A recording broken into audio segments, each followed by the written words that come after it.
Welcome to your Q&A review for the Tennessee Affiliate Broker exam. We'll work through real exam style questions, why each answer is right, why others are wrong, and the theory behind it. In this video, we'll cover questions on contracts, options and listings, estates, ownership and the bundle of rights, financing, zoning and disclosures, agency and designated agency, the commission and license rules. Our website offers free exam guides and practice questions to help you pass your Tennessee Affiliate Broker exam with confidence. Everything's organized and easy to follow, so you can prepare efficiently. You'll find the link down in the description below. Check it out and start studying smarter today. All right, let's get started. Question 1. A prospective buyer pays an owner a sum of money for the right, but not the obligation, to purchase a property at a fixed price within a stated period. Which arrangement is this? Your options are A. An option contract, B. A right of first refusal, C. An installment land contract, D. An executed purchase agreement. Which one is it? Pause the video if you need more time.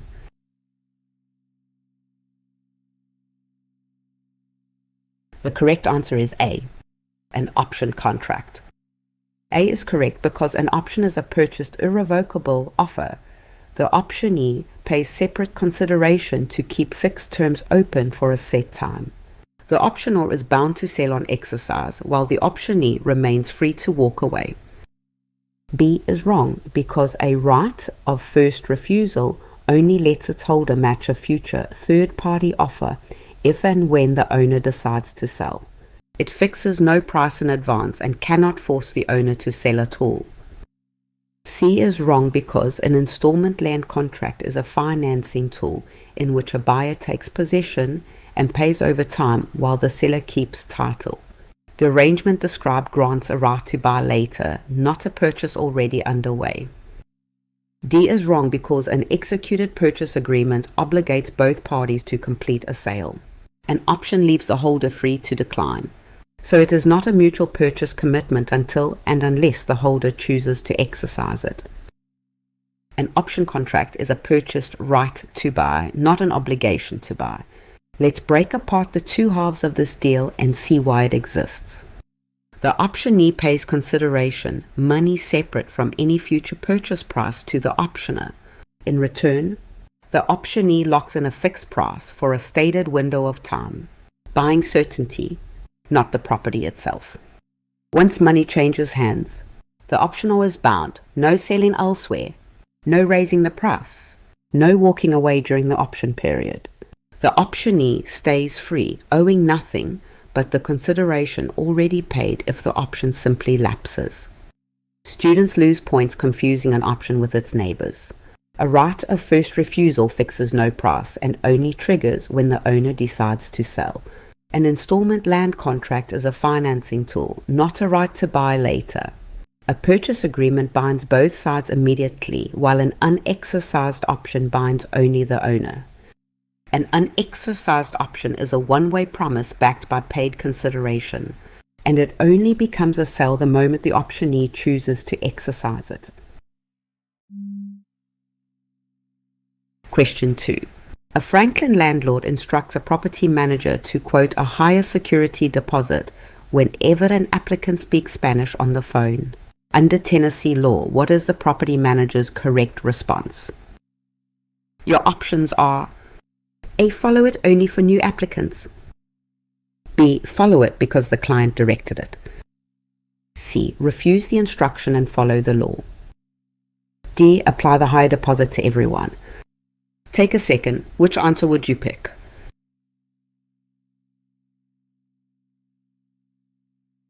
The correct answer is C. Refuse the instruction and follow the law. C is correct because a licensee owes obedience only to lawful instructions, and quoting different terms based on national origin violates fair housing law. The correct course is to refuse, explain the law, and withdraw if the landlord insists. A is wrong because limiting the discriminatory practice to new applicants still discriminates based on national origin. Partial compliance with an unlawful instruction remains a violation, so confining it to newcomers offers no lawful shelter. B is wrong because a client's direction binds the licensee only when lawful, and this one commands illegal discrimination.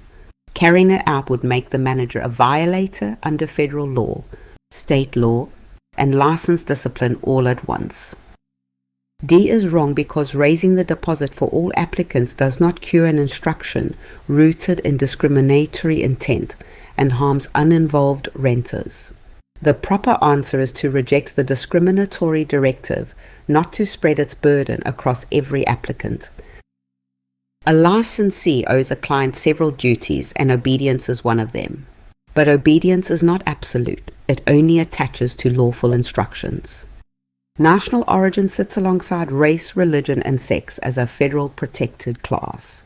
Fair housing law reaches far beyond refusing to rent, setting different terms, conditions, or privileges, like a higher deposit, because of a protected trait is discrimination, and using language as a proxy for national origin doesn't escape that.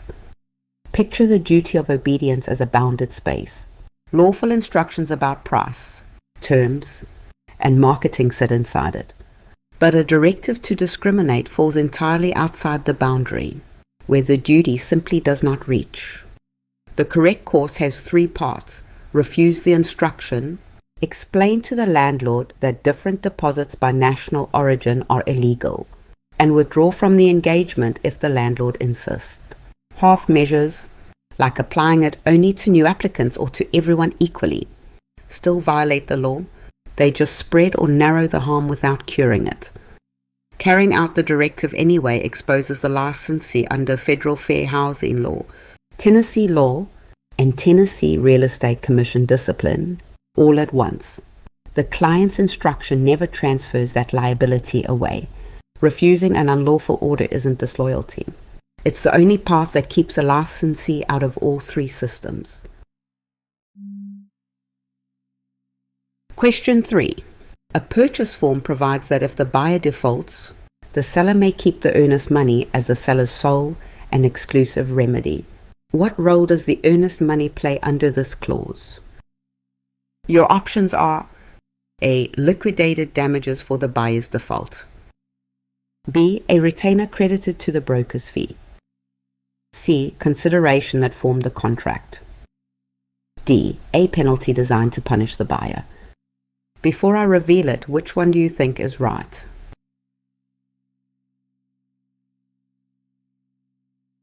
The correct answer is A. Liquidated damages for the buyer's default. A is correct because earnest money kept on buyer default under a sole remedy clause serves as liquidated damages, a loss the parties fixed in advance. The seller gets quick, certain compensation but cannot also sue for additional damages. B is wrong because earnest money is not the broker's retainer and is not earmarked for commission. Under this clause, it compensates the seller for the buyer's breach, with the broker's fee governed by the separate listing contract. C is wrong because the consideration was the exchange of promises, not the deposit. Earnest money supports the deal as a good faith fund and, here, a damages remedy, but it never served as the consideration that created the contract. D is wrong because a penalty meant to punish rather than estimate loss is unenforceable. A reasonable liquidated damages clause is valid precisely because it forecasts hard-to-measure loss, which is how a sole remedy earnest money provision functions. Liquidated damages let parties fix, in advance, exactly what a breach will cost, turning an uncertain lawsuit into a known number. A liquidated damages clause has a few defining features: a fixed deposit, a trigger tied to one party's default, and language naming that deposit the seller's sole and exclusive remedy. Together, these elements cap what the seller can ever collect. Picture the clause itself. The purchase contract sets the price. The buyer's earnest money sits as the deposit. A default trigger activates on breach, and the sole remedy clause locks the seller's recovery to that deposit alone.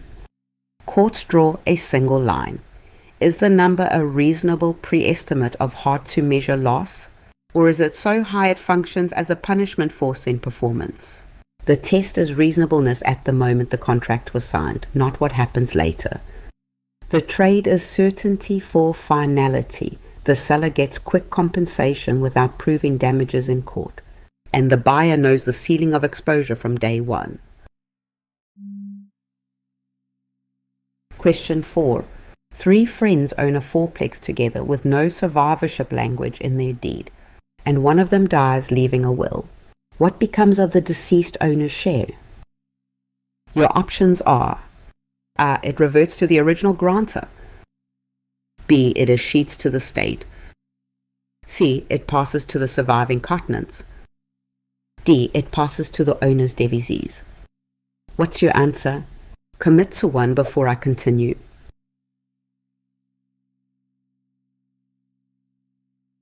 The correct answer is D. It passes to the owner's devisees. D is correct because tenants in common hold inheritable interests with no right of survivorship. So a deceased cotenant's share passes by will to the devisees. The surviving cotenants do not absorb the interest automatically. A is wrong because reversion to the grantor happens with certain defeasible or life estates, not with a tenancy in common. A cotenant owns a full inheritable share, so nothing returns to whoever first conveyed the property. B is wrong because escheat occurs only when an owner dies with no will and no locatable heirs. Here, the owner left a will naming a taker, so the share follows that will rather than passing to the state. C is wrong because shares move to the surviving co-owners only under a survivorship form, such as joint tenancy. With no survivorship language, this is a tenancy in common, where the interest descends to the decedent's takers instead. When co-owners hold property without survivorship language, the law defaults to tenancy in common, and that default changes everything about what happens when one owner dies. Each tenant in common owns an undivided fractional interest, a percentage stake in the whole property, and that stake is fully inheritable, sellable, mortgageable, or left by will. The law assumes co-owners want their share to go to their own heirs, not to be swept up by their co-owners automatically, which is why survivorship must be created, not assumed. Picture a fourplex in Memphis owned by 3 friends, each holding a 1/3 interest as tenants in common, with no survivorship wording anywhere in the deed. When one friend dies leaving a will that names a niece, the 2 survivors keep their 1/3 shares exactly as before, but the deceased owner's third now belongs to the niece, who steps in as a new cotenant. 3 tempting answers all fail for specific reasons. The share doesn't revert to the grantor because reversion belongs to life estates, not full ownership. It doesn't escheat to the state since escheat only applies with no will and no heirs. And it doesn't pass to the surviving cotenants because that outcome requires a survivorship form like joint tenancy, which this deed never created. Look for the absence of survivorship language paired with a death and a will. That combination signals tenancy in common every time. With no survivorship, the interest descends to the will's named takers, not to the co-owners and not to the state. Question 5. While a Williamson County listing is active, a second written offer arrives before any contract is signed. What does Tennessee require the licensee to do with that offer? Your options are A. Present it to the seller. B. Discard it because a deal is nearly done. C. Hold it until the first offer is resolved. D. Present it only if it beats the first offer. Pick one. Trust your gut. Here's your chance to test yourself.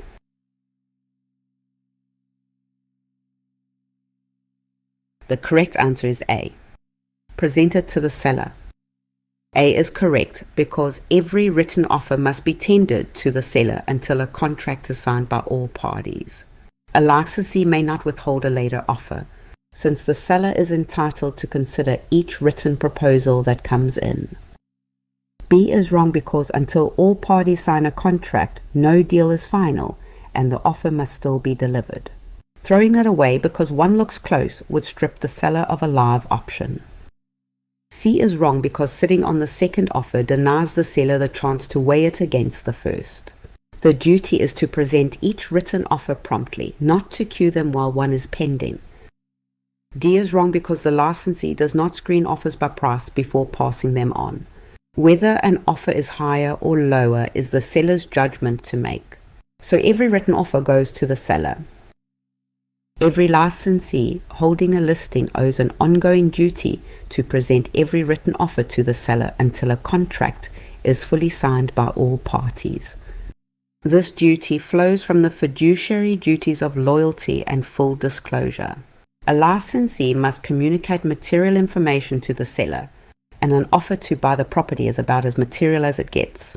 Withholding it would let the licensee's judgment override the seller's right to decide. Picture the offer moving from buyer to seller with the licensee acting only as a conduit. The agent cannot screen, delay, or discard the offer. Every decision belongs to the seller alone.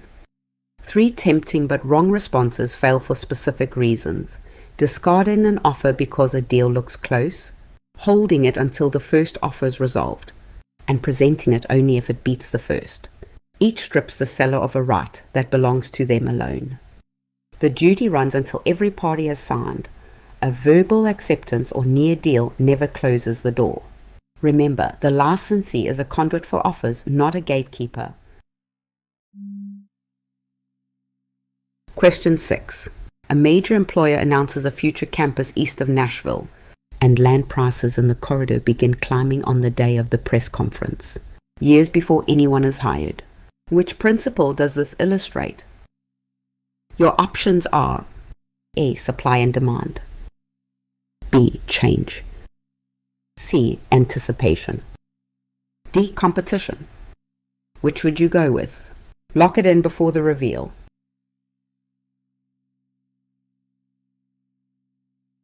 The correct answer is C.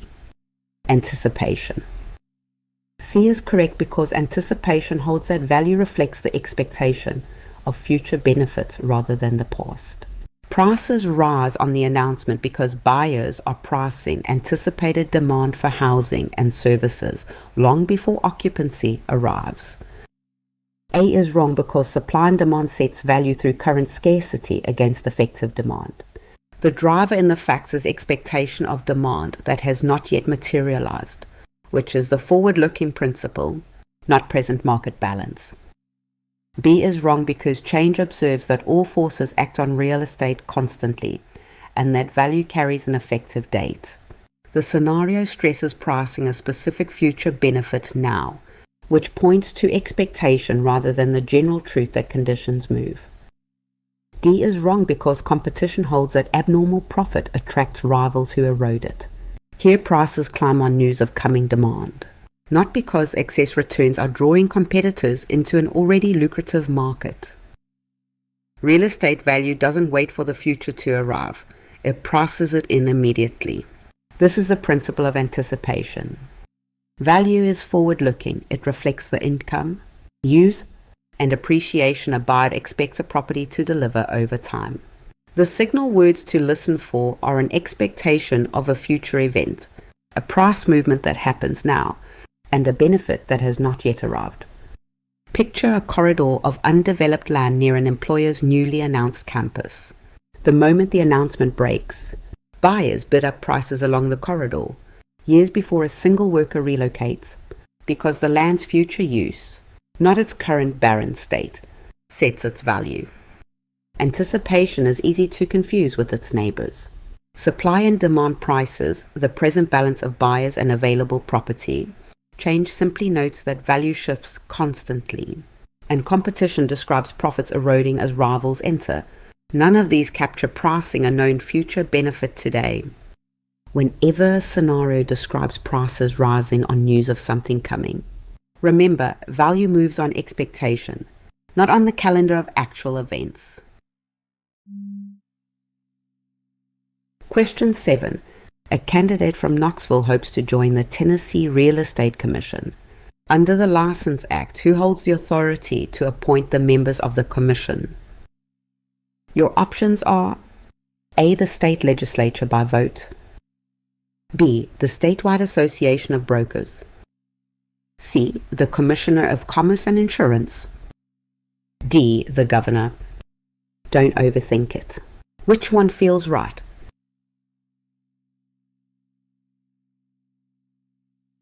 The correct answer is D. The governor. D is correct because the governor appoints all 9 members of the commission and may remove one for misconduct, incompetency, or willful neglect of duty. Appointment rests with the executive, not with the legislature or any private group.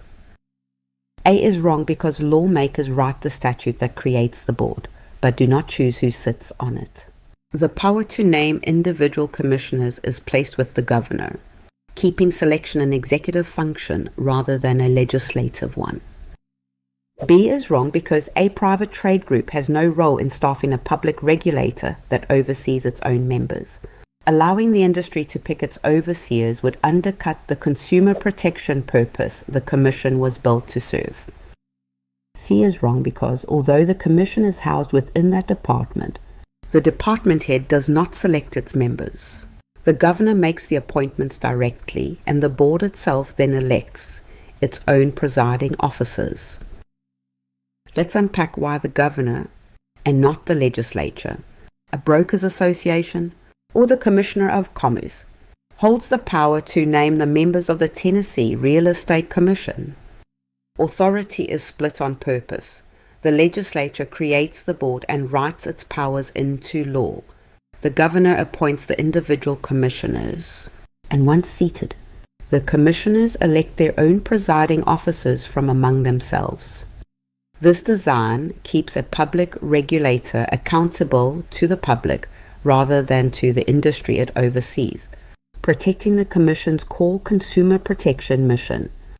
This diagram shows the governor as the sole appointing authority, filling all 9 seats with a blend of industry and public representatives, while the commissioners themselves later choose their own presiding officer.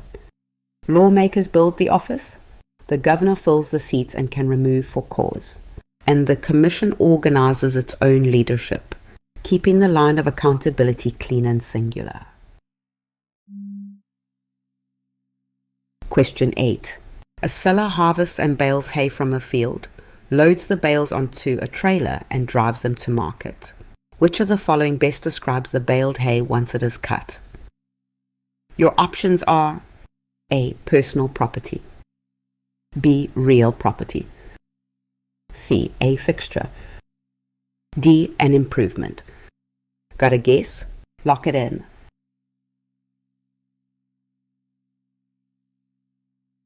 The correct answer is A. Personal property. A is correct because cutting a cultivated crop severs it from the land and turns it into personal property, movable and transferable by bill of sale. The harvested hay no longer passes automatically with the real estate. B is wrong because real property is land and what is permanently attached to it. Standing, growing vegetation can be real property, but the act of cutting and removing the hay converted it into a movable good. C is wrong because a fixture is personal property that has been annexed to real estate, so the law treats it as part of the land. Hay loaded on a trailer is being carried away, the opposite of annexation. D is wrong because an improvement names a human-made permanent attachment such as a barn or fence. A pile of cut hay is neither permanent nor attached, so the label simply does not fit the facts. The line between real and personal property depends on attachment to land, and a growing crop sits right on that boundary until something changes it. Real property is land and whatever is permanently attached to it, while personal property is everything movable and separate from the land. Crops complicate things because they're attached while growing, but meant to be harvested, so the law treats them as real property standing and personal property once severed. Picture a hayfield outside Jackson. While the grass stands uncut, it's part of the real property, but once the seller mows and bales it onto a trailer, that same hay becomes personal property. The cutting is the legal event that flips its status. and the bales no longer pass automatically with the sale of the land. Calling the hay real property ignores that cutting severed it from the soil. Calling it a fixture inverts the concept, since a fixture is personal property annexed to land, the opposite of hay being carried away. And calling it an improvement fails because improvements are permanent attachments like a barn, not a movable pile of cut hay. The same hay can be either category depending on one thing alone, whether it's still attached to the land or has been severed from it. Question 9. A buyer is concerned about radon in a home with a ground level basement. Which statement about radon in a residential transaction is accurate? Your options are A. A neighbor's recent radon result reliably predicts this home. B. Federal law requires radon testing before every home sale. C. Testing is the only way to know a home's level. D. A home with elevated radon cannot lawfully be sold. Which one is it? Pause the video if you need more time.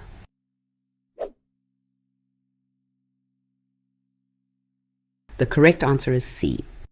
Testing is the only way to know a home's level. C is correct because radon is an invisible, odorless gas that varies house to house. So testing is the only way to learn a specific home's level. No federal law mandates testing in a sale, and elevated results can be mitigated. A is wrong because radon levels vary significantly from one house to the next. So a neighbor's reading proves nothing about this property. Relying on the adjacent result substitutes a guess for the testing that alone reveals the level. B is wrong because no federal law requires radon testing or disclosure in a home sale. Testing is recommended, not mandated. Asserting a federal testing requirement overstates a framework that leaves the choice to the parties. D is wrong because elevated radon can be reduced with the mitigation system, so such a home is fixable rather than unsellable. Treating a high reading as a bar to sell ignores that mitigation routinely resolves the problem. Radon is an invisible, odorless gas that seeps up from soil and rock, and its level can only be known by testing the specific home. Radon is colorless and odorless, and its concentration varies wildly from house to house depending on soil, foundation, and ventilation. There's no federal law requiring a radon test before a sale, and even an elevated reading can be brought down through mitigation. Radon enters through cracks in the foundation, sump openings, and gaps around pipes. Especially in a ground level basement, a mitigation system installs a vent pipe and fan that pulls the gas from beneath the foundation and expels it above the roofline, lowering the concentration indoors. 4 ideas to separate a neighbor's reading as a guess, not a measurement. The federal mandate myth confuses recommendation with requirement. The unsellable home myth ignores that mitigation fixes elevated levels, and only testing reveals the true number for a specific house.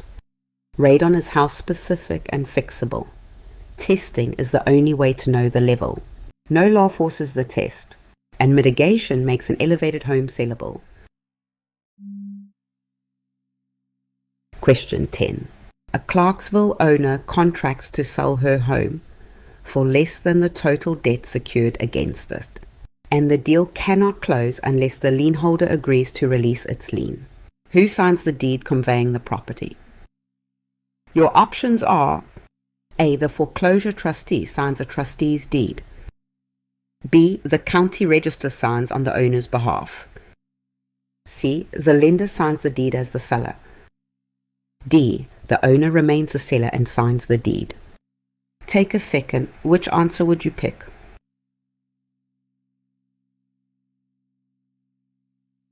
The correct answer is D. The owner remains the seller and signs the deed. D is correct because in a short sale, the owner is still the property owner and the party who signs the contract and the deed, while the lender only approves the payoff terms. That the seller still conveys distinguished a short sale from a lender-owned resale.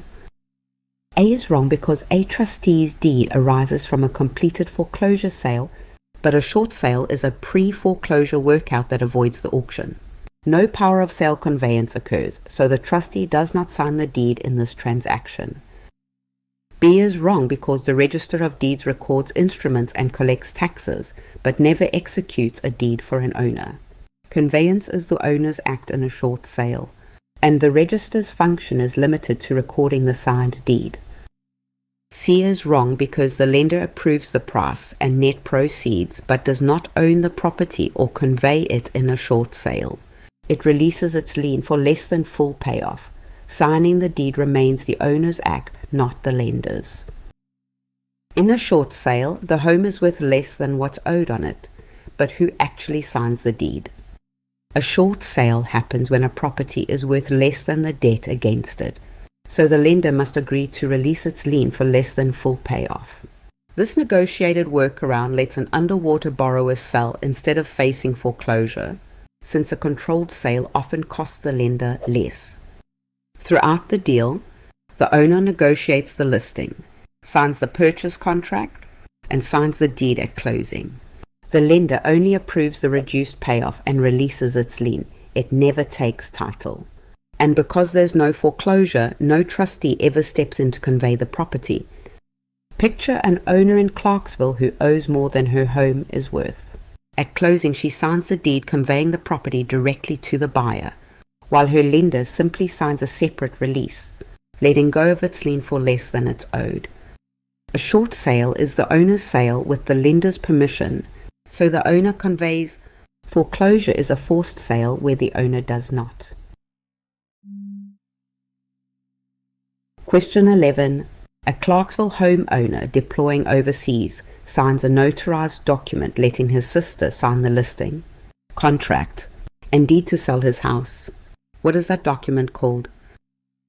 Your options are a power of attorney, B, a deed of trust, C, a novation, D, a listing agreement. Before I reveal it, which one do you think is right?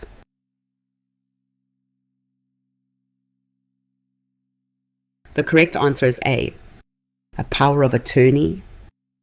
A is correct because a power of attorney is a written instrument by which a principal confers authority on an attorney in fact to act in his place. It lets the sister sign the conveyance documents the homeowner cannot sign himself. B is wrong because a deed of trust secures a loan by giving a trustee power to sell if the borrower defaults. It is a financing instrument, not a grant of authority letting a relative execute sale documents for an absent owner. C is wrong because a novation substitutes a new party into a contract and releases the original one. It changes who is bound to an existing agreement rather than authorizing someone to sign documents on a principal's behalf. D is wrong because a listing agreement employs a brokerage to market property and find a buyer. It grants no power to sign a deed or contract for the owner, which is precisely the authority this homeowner needed to delegate. A power of attorney lets one person sign legal documents on another person's behalf. The principal is the person granting authority, and the attorney in fact is the agent who receives it. No law license required. The written instrument simply creates the power. The deed or contract signed later is the act that power authorizes. Because a signed deed carries legal weight, real estate powers of attorney are typically notarized and recorded in the county where the property sits, giving the title examiner proof of the signer's authority. Students often mix up the power of attorney with other instruments. A deed of trust secures a loan through a trustee. A novation substitutes a new party into an existing contract, and a listing agreement simply hires a broker to market the property. None of them grant signing authority. Whenever a stem shows an absent owner signing a notarized writing so someone else can list, contract, and close in their place, that's a power of attorney, keeping its function distinct from financing. Novation and brokerage is the key to getting these questions right. Question 12. A tenant holding a properly purchased option to buy a Chattanooga storefront delivers written notice of exercise within the option period at the fixed price. What does the option become at that moment? Your options are A. A right of first refusal to match offers. B. A binding bilateral purchase contract. C. An unenforceable agreement to agree. D. A revocable offer the owner may withdraw. What's your answer? Commit to one before I continue.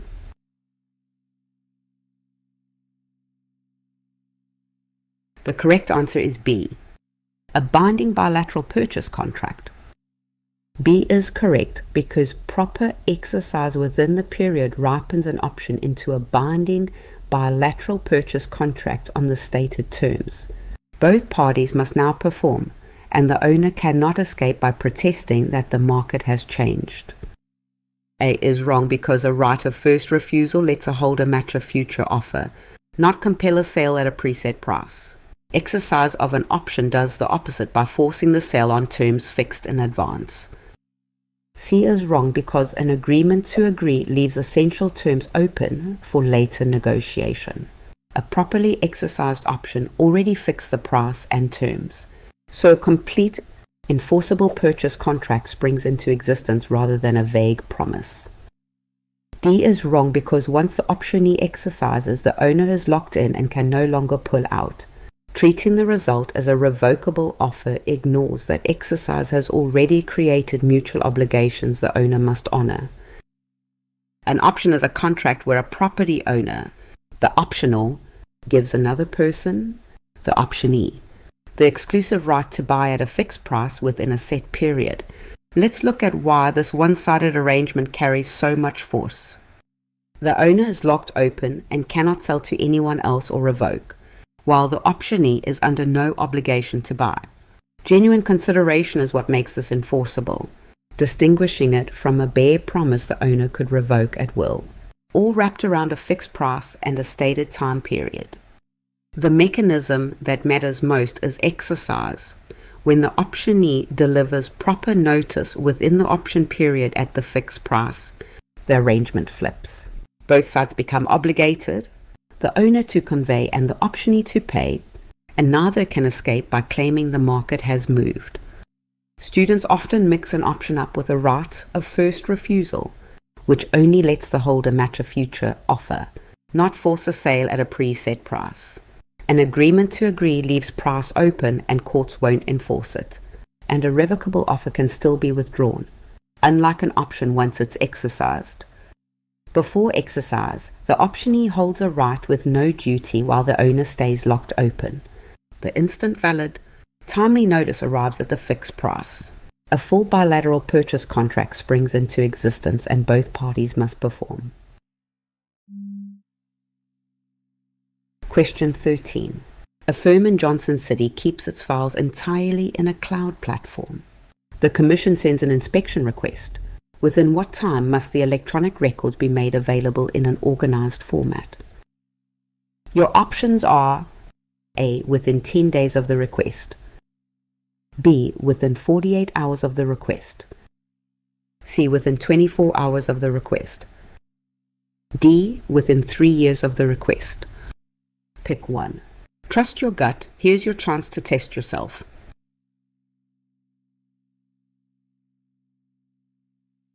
The correct answer is C. Within 24 hours of the request. C is correct because Commission rules require electronic records to be readily accessible in an organized format within 24 hours of an inspection request. The principal broker must use a system that keeps the records secure, authentic, and accurate throughout retention. A is wrong because 10 days is the window a respondent has to answer a complaint, not the deadline to produce electronic records. The accessibility standard for stored files is far shorter than this period. B is wrong because doubling the actual deadline misstates the rule, which fixes a one-day standard for organized access.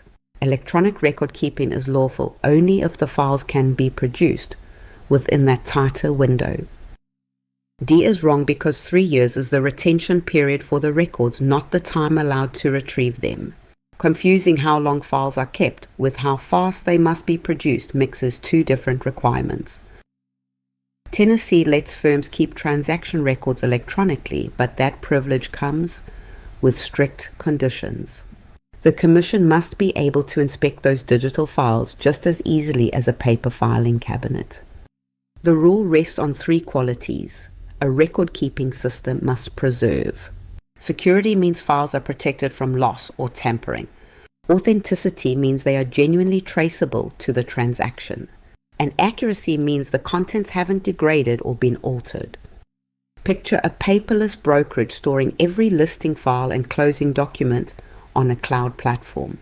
When the Commission sends an inspection request, the principal broker has just one day to make those records available in an organized format, because going digital can't become an excuse for delay. Students often confuse this deadline with two other timeframes. 10 days is the window to answer a complaint, and a multi-year retention period governs how long records must be kept. Neither one describes how fast files must be produced. The key distinction is between possessing records and producing them on demand. A firm can satisfy retention yet still fail if it can't surface files within a day. When a question describes an inspection request, the answer is always 24 hours. Question 14.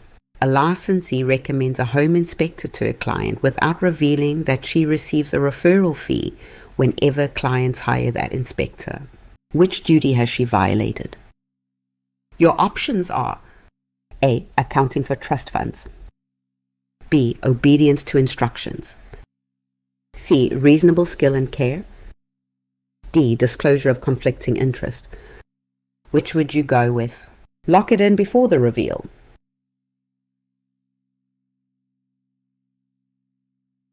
The correct answer is D.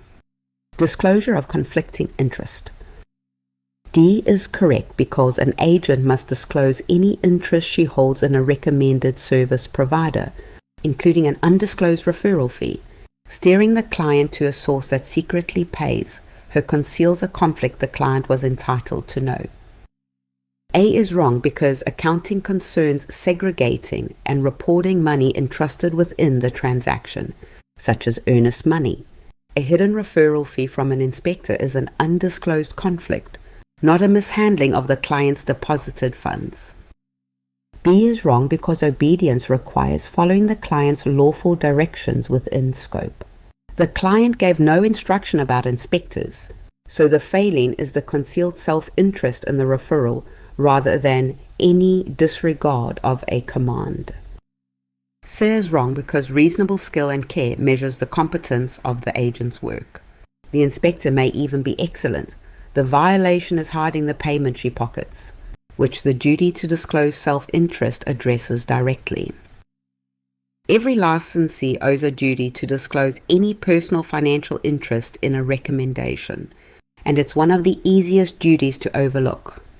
This duty requires revealing any financial stake before the client acts.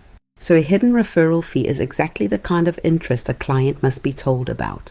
The rule does not ban earning the fee. It bans concealing it, because concealment strips the client's ability to weigh the advice with full information.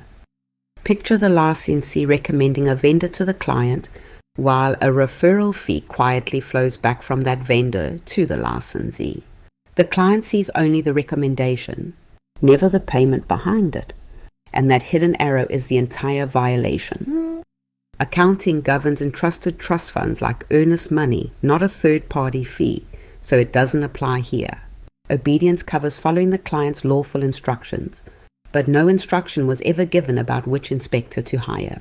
Skill and care measures competence, and an excellent inspector doesn't erase concealment, which is why disclosure is the only duty that actually fits. The client didn't lose trust money or a followed instruction. They lost the chance to know the recommendation carried a hidden payoff. Matching the breach to the right duty means asking what was actually concealed. Question 15. A restaurant tenant in Chattanooga installs ovens, a ventilation hood, and display cases in a leased storefront for the business. Under the general rule, what is the status of these installed items? Your options are A. Removable trade fixtures of the tenant. B. Permanent improvements that cannot be removed. C. Fixtures belonging to the landlord. D. Real property conveyed with the building. Don't overthink it. Which one feels right?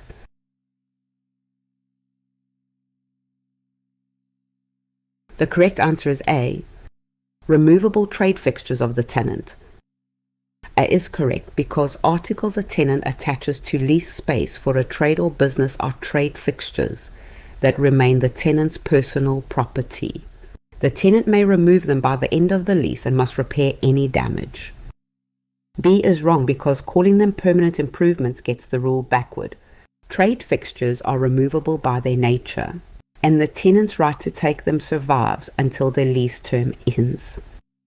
C is wrong because treating business equipment as the landlord's fixtures ignores the trade fixture exception. The law keeps such items with the tenant precisely, so commerce is not penalized at every lease expiration. D is wrong because real property passes with the sale of the building, but a tenant's business installations are not part of that real estate. They are chattels the tenant brought in and may carry out. Normally, when personal property is permanently attached to real estate, it becomes part of that real estate. But trade fixtures are a special exception built for commercial tenants. The test is why the item was installed, not how firmly it's attached. If it was placed there to conduct the tenant's business, it stays the tenant's property and can be removed before the lease ends, as long as the tenant repairs any resulting damage. Picture a restaurant tenant who installs commercial ovens, a ventilation hood, and display cases to run the eatery. These remain the tenant's property because they exist to operate the business, not to improve the landlord's building, so the tenant can take them when the lease ends. Students often assume anything bolted down belongs to the landlord, or that it's a permanent improvement, or that it transfers with the building on sale. All three miss the exception. The correct status is a removable trade fixture belonging to the tenant. Anchor on purpose. Equipment installed for a tenant's trade stays removable tenant property until the lease term expires, protecting the investment that keeps commerce moving. Question 16. At a Gallatin open house, an unrepresented buyer tells the listing agent he would pay more than his written offer, but asks her to keep that from the seller. What governs her response? Your options are A. She now represents the buyer too. B. She must tell her seller client. C. She may lie to the buyer about it. D. She must keep the buyer's secret. Got a guess? Lock it in.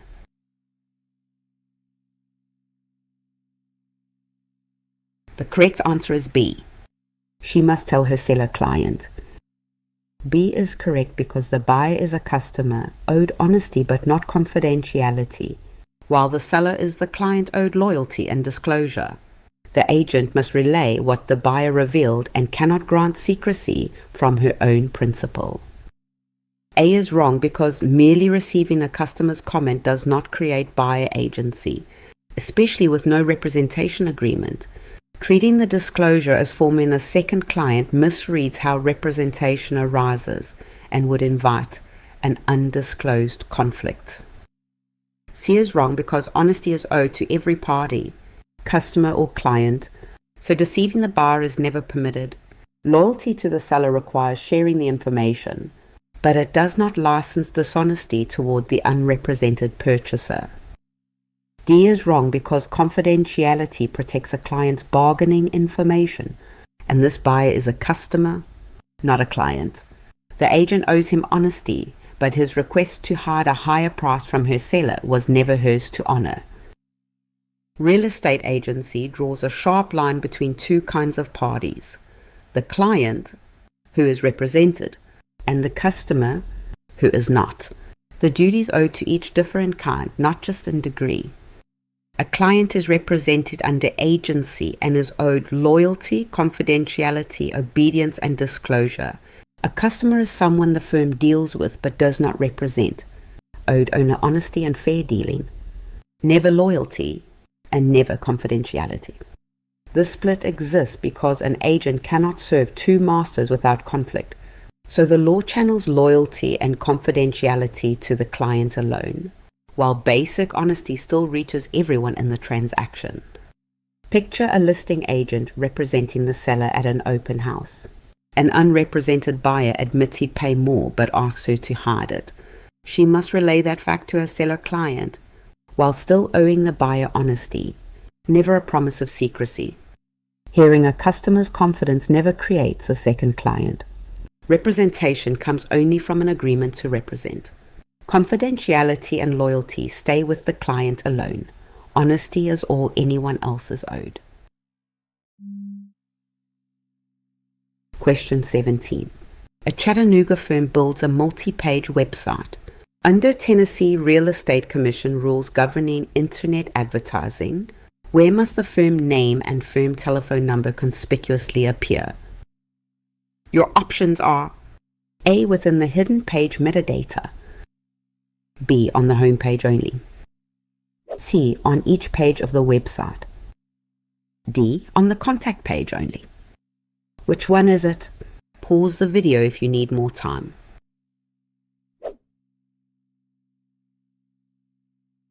The correct answer is C. On each page of the website.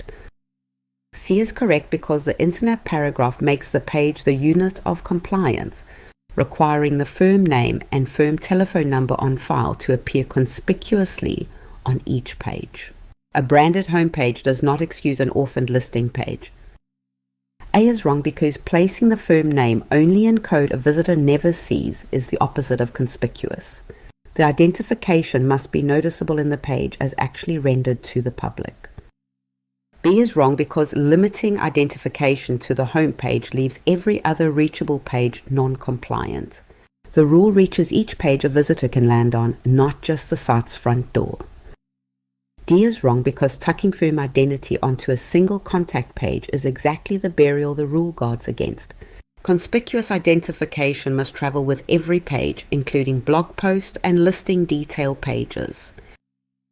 Tennessee's internet advertising rule doesn't stop at the home page. It follows visitors wherever they land. The governing standard treats each page of a firm's website as its own unit of compliance. Every page must conspicuously display the firm name and the firm telephone number on file with the Commission, because search engines and shared links can drop visitors straight onto an interior page. Picture a firm's website, a home page, neighborhood guides, blog posts, and listing detail pages. A visitor might land on any one of these directly, so the firm name and phone number must appear on each page, not just the front door.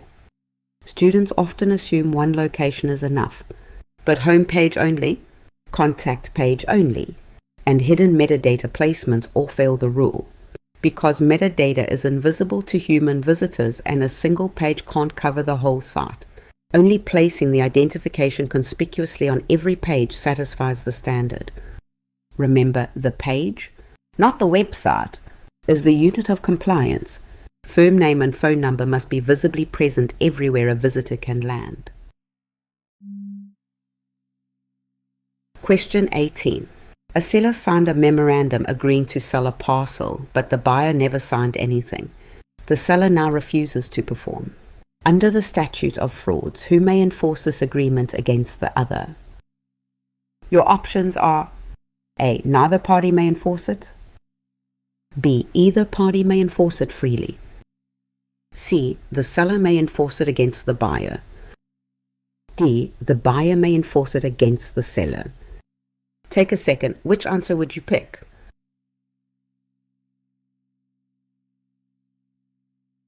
The correct answer is D. The buyer may enforce it against the seller. D is correct because the statute requires a writing signed by the party to be charged, meaning the one sued. Because only the seller signed, the buyer can enforce against the seller, but the seller could not enforce against the unsigned buyer. A is wrong because a signed memorandum exists, so the agreement is not wholly unenforceable. The party who did sign can be held to it, which means at least one direction of enforcement remains open under the statute. B is wrong because enforcement is not mutual here because only one signature exists. The buyer can pursue the signing seller, but the unsigned buyer cannot be compelled. So the two parties do not stand on equal footing. C is wrong because enforcement runs only against a party who signed, and the buyer signed nothing. The seller therefore holds no signed memorandum to use against the buyer, which is the one-way street the statute creates. The statute of fraud seems simple until only one party signs a memorandum, creating an enforcement puzzle that trips up many students. The statute of frauds requires a signed writing for real estate deals, but only the signature of the party to be charged. The person being sued actually matters. A memorandum listing the essential terms and bearing that party's signature is enough, even without a formal contract. This creates a one-way street. Enforcement flows toward whoever signed, but it never reaches the party who signed nothing at all. Picture a Tennessee seller who signs a memorandum listing the price and the property, while the buyer signs nothing.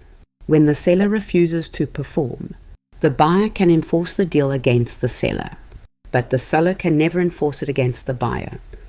Mutuality isn't required. What matters is only whether the defendant signed the writing. Question 19. An affiliate broker in Cookville shows several homes to a buyer who has signed no paperwork of any kind. Under Tennessee law, what is the licensee's status with that buyer? Your options are A facilitator, B, a designated agent, C, a subagent of the seller, D, a buyer's agent. Before I reveal it, which one do you think is right?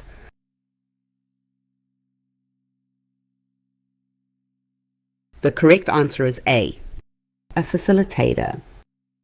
A is correct because under Tennessee law, every licensee is a facilitator until a specific written agreement creates agency.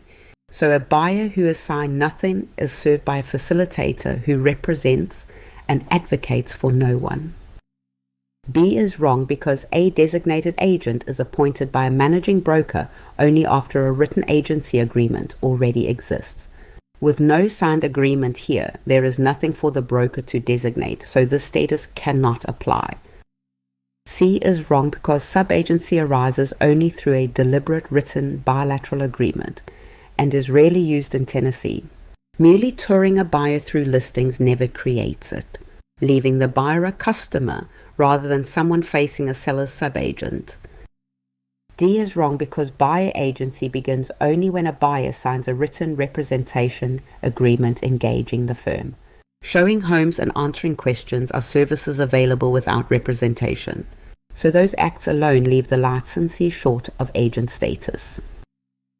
Tennessee agency law starts from a default status called facilitator, and understanding it explains why this licensee owes no duty of loyalty. A facilitator assists both buyer and seller without representing either one, showing properties and helping with paperwork while owing no duty of loyalty or advocacy, because no agency has yet been formed. Agency in Tennessee is triggered only by a signed written representation agreement, which names the firm, sets an effective date, and creates the licensee's duty of loyalty. Until that signature exists, the licensee remains a facilitator no matter how much help is given. Students often mislabel this scenario, reaching for designated agent, subagent, or buyer's agent status, but each of these requires a written agreement that doesn't exist here, leaving facilitator as the only status that fits. In Tennessee, agency is opt-in. Everything before a signed writing is facilitation. So always anchor on whether an agreement was signed, not on how much help was provided. Question 20. A standard 30-year fixed loan carries the same payment each month, and over time a smaller share goes to interest while a larger share reduces the balance to nothing at maturity. What is this process called? Your options are A, hypothecation, B, amortization, C, acceleration, D. Negative amortization. What's your answer? Commit to one before I continue.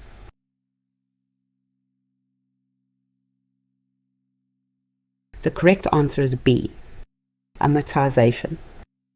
B is correct because amortization is the systematic retirement of debt through level payments that cover interest and reduce principal, with the principal share rising over time until the final payment brings the balance to zero. A is wrong because hypothecation means pledging property as security while keeping possession of it. It describes the collateral arrangement behind a loan, not the way periodic payments retire the debt. C is wrong because acceleration is a lender's demand for the entire balance at once following default. It is a remedy triggered by trouble, unrelated to the orderly month-by-month payoff the question describes. D is wrong because negative amortization moves in the wrong direction, with the balance growing because the payment falls short of the interest due.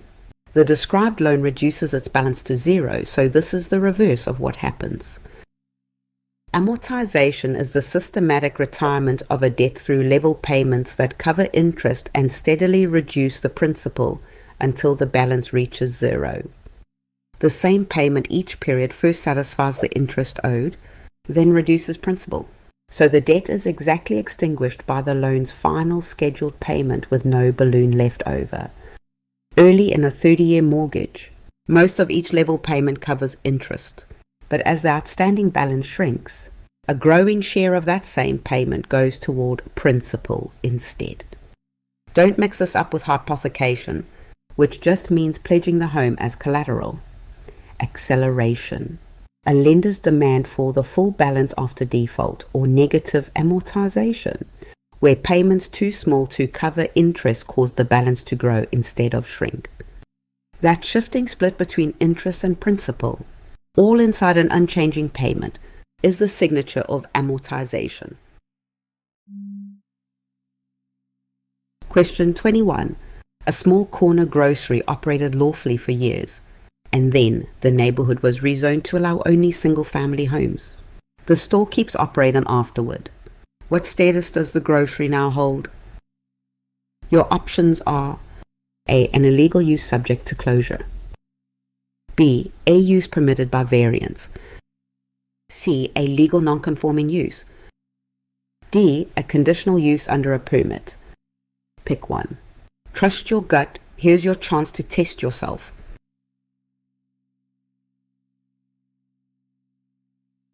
The correct answer is C.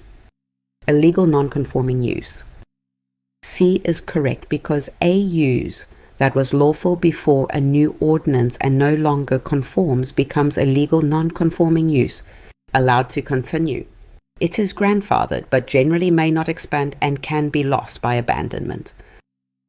A is wrong because an illegal use is one that was never lawful to begin with.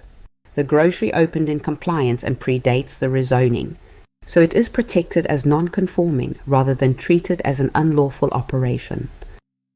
B is wrong because a variance is relief the owner must apply for and justify by hardship after an ordinance is in place. The store needs no such grant. Its right to continue flows automatically from having existed before the change. D is wrong because a conditional use is one the ordinance lists as allowed in the district with review and conditions. The grocery is not an approved listed use in a single-family district. It survives only as a pre-existing non-conforming use. Zoning laws change, but buildings built under the old rules don't disappear overnight. When a new ordinance bans what was legal yesterday, the existing use often survives as a legal non-conforming use. The test comes down to two questions. Was the use lawful when it began, and does it conform to today's rules? A legal non-conforming use answers yes to the first and no to the second. That protects the owner's investment but freezes the use in place. Picture a corner grocery that operated lawfully for years before the neighborhood was rezoned to single-family homes. The grocery keeps running as a frozen, legal non-conforming use, but the owner can't add a second checkout wing or convert the back room into an auto repair bay. Don't confuse this with two similar sounding protections. A variance is hardship-based permission an owner applies for after the ordinance exists. A conditional use is listed in the ordinance itself, subject to review. The grocery did neither. Its right comes automatically from existing first. Remember the arc, lawful first, non-conforming after, and grandfathered only until the use is abandoned or expanded. Question 22. An affiliate broker in Brentwood lists a rental duplex she personally owns through her own firm. Under Tennessee Real Estate Commission rules, what must her advertising make clear about her position? Your options are A. That she waives any commission, B. That the firm guarantees the price, C. That the commission approved the listing, D. That she is a licensee. Which would you go with? Lock it in before the reveal.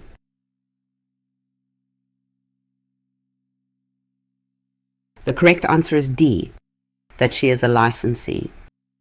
D is correct because the rule requires licensees to identify themselves as licensees when buying or selling property for themselves. The familiar owner-agent tag keeps the public from unknowingly negotiating against a real estate professional. A is wrong because nothing in the disclosure rule forces a licensee owner to give up compensation. The required message concerns her professional status, not whether she earns or forgoes a fee on her own property. B is wrong because no price guarantee attaches to selling one's own property. The disclosure exists to reveal the seller's license, which has nothing to do with promising a particular sale figure. C is wrong because the Commission does not approve individual listings, and the rule never demands such a claim. What the advertising must reveal is that the owner is herself a licensee. Tennessee draws a bright line whenever a real estate licensee is also the buyer or seller of a property. The worry is simple. The public should never negotiate against a trained professional without knowing it. A Tennessee Real Estate Commission regulation requires a licensee who is buying or selling property she personally owns to disclose her license status in the advertising and in her dealings. The familiar shorthand for meeting this duty is the owner-agent or owner-broker tag in the ad copy. Picture an affiliate broker in Brentwood who owns a rental duplex and sells it through her own firm. Her marketing must make clear she herself holds a real estate license, so a buyer reading the listing knows the seller is a professional, not an ordinary homeowner. The required message is narrow. The rule does not make her waive her fee, does not guarantee any sale price, and does not involve the Commission approving the listing at all. Those are distractors that answer questions the rule never asks. The cost to the licensee is candor, not commission. The public simply deserves to know when the person across the table earns a living in real estate. Question 23. A Nashville firm holds a listing and also represents the buyer who wants that home, with a different appointed licensee on each side. Under Tennessee law, what is the status of the firm and its managing broker? Your options are A. Not a dual agent, B. A facilitator for both parties, C. A sub-agent of the seller, D. A dual agent requiring written consent. Don't overthink it. Which one feels right?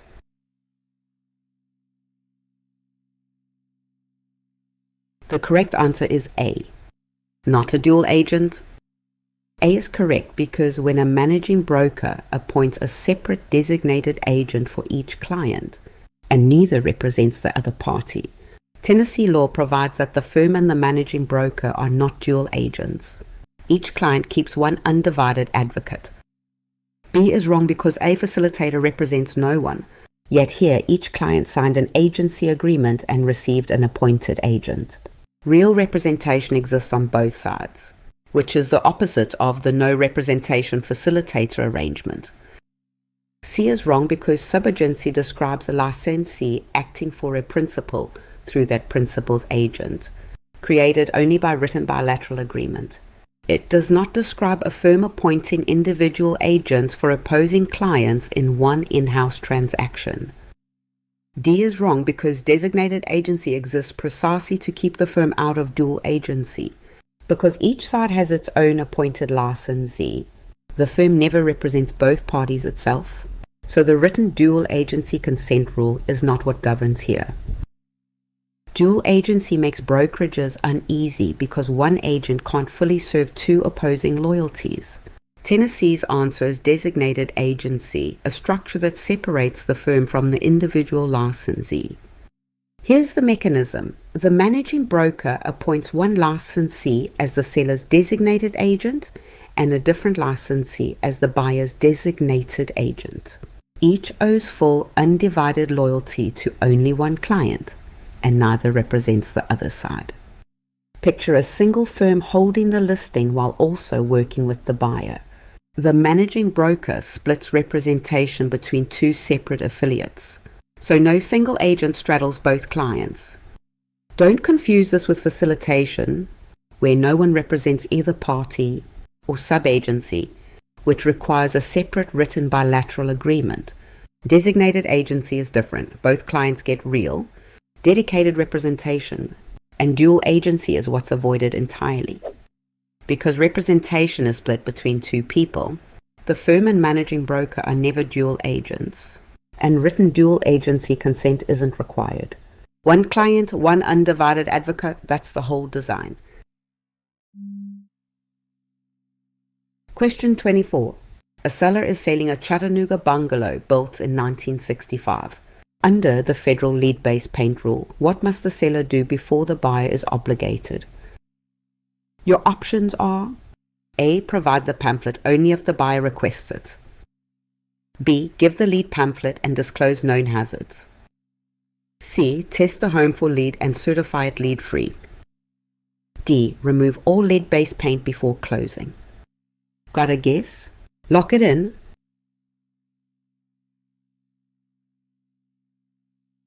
The correct answer is B. Give the lead pamphlet and disclose known hazards. B is correct because for housing built before 1978, the seller must provide the lead pamphlet, disclose known lead-based paint and hazards, supply available records, and include the lead attachment before the buyer is obligated. The rule requires known information disclosure. A is wrong because the pamphlet and disclosures must be furnished as a matter of course before the buyer is obligated, not only on request. Making delivery contingent on a request would leave most buyers without the required information. C is wrong because the rule imposes no duty to test, abate, or certify the home is lead-free. It requires disclosing what the seller knows, so demanding testing and certification adds obligations the regulation does not contain. D is wrong because nothing in the disclosure rule compels removal or abatement of lead paint before a sale. The regime is one of information, not remediation, so a removal requirement misstates what the seller must do. Homes built before 1978 can still hide lead paint in their walls and trim, a hazard no buyer can see or smell. Federal law responds not by demanding cleanup, but by requiring honest disclosure of what the seller already knows. For any home built before that cutoff year, the seller must hand over the federal lead hazard pamphlet, disclose any known lead paint or hazards, share available records, and attach the lead warning to the contract. The buyer also gets roughly 10 days to inspect, though that window can be waived. Picture a 1965 bungalow. The walls, window frames, and trim may still carry the original lead paint. As it ages, it sheds dust and chips, the very hazard the disclosure rule exists to flag before a sale closes.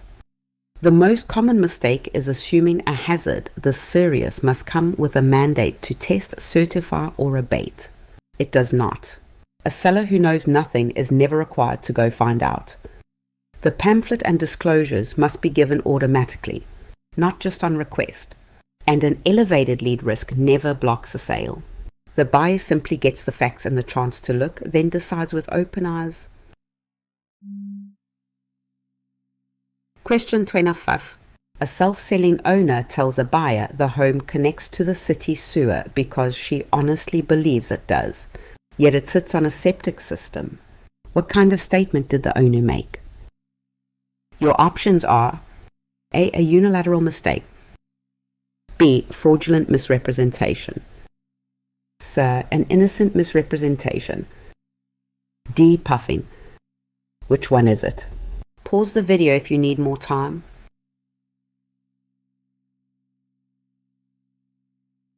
The correct answer is C, an innocent misrepresentation.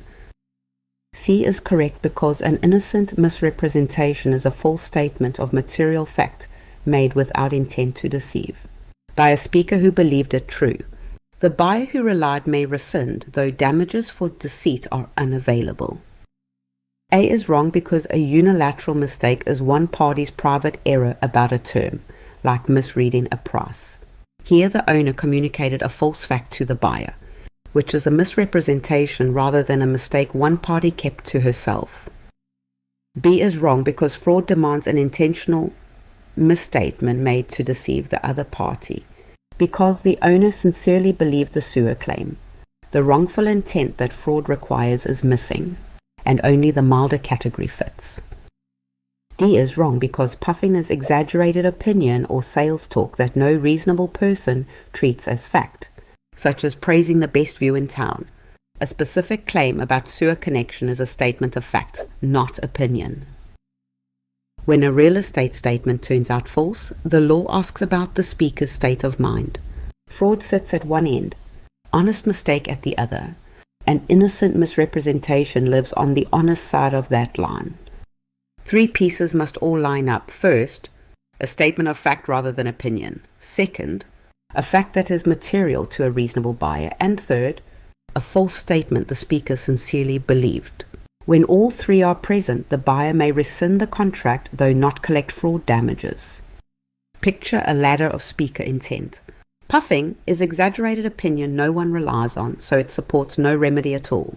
Innocent misrepresentation is an honest but false fact, opening the door to rescission. Fraud is a knowing lie, and only fraud unlocks damages. Imagine a Tennessee seller who genuinely believes her home connects to the city sewer when it actually runs to a septic system. She made an innocent misrepresentation. The fact was material, false, and sincerely believed.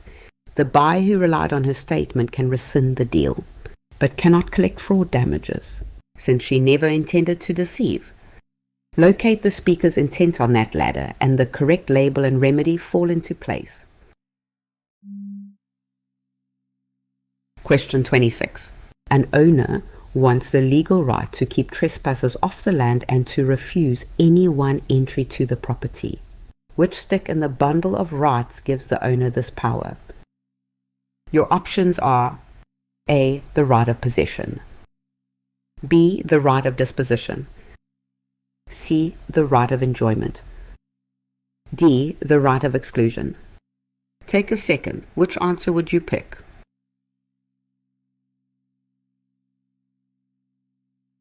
The correct answer is D, the right of exclusion.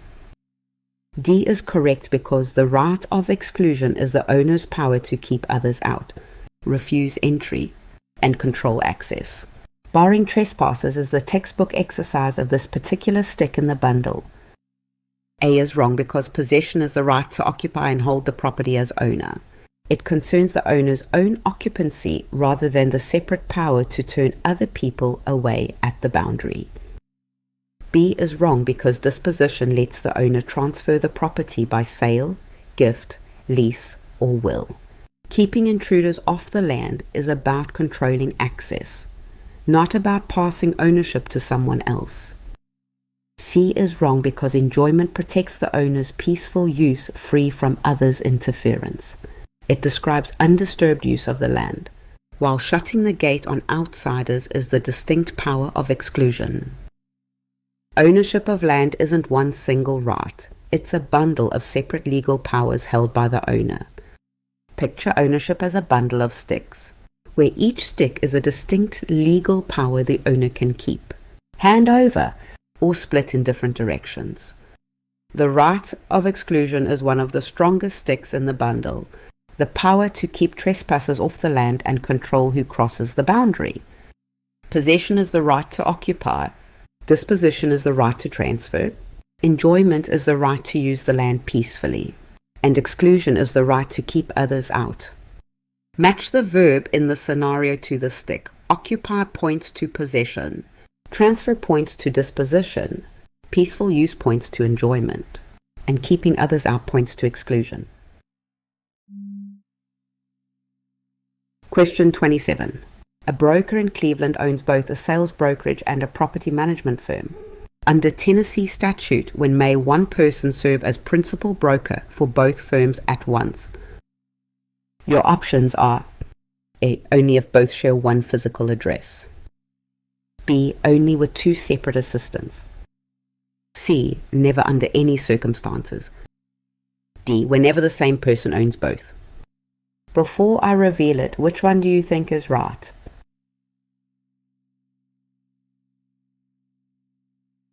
The correct answer is A. Only if both share one physical address. A is correct because one person may serve as principal broker for two firms only if both firms are located at the same physical address. Because supervision is geographic, the statute tolerates two firms under one manager only at one location. B is wrong because adding assistants does not satisfy the statute, which keys the allowance to a shared physical address. Staffing levels cannot substitute for the single location requirement the law imposes.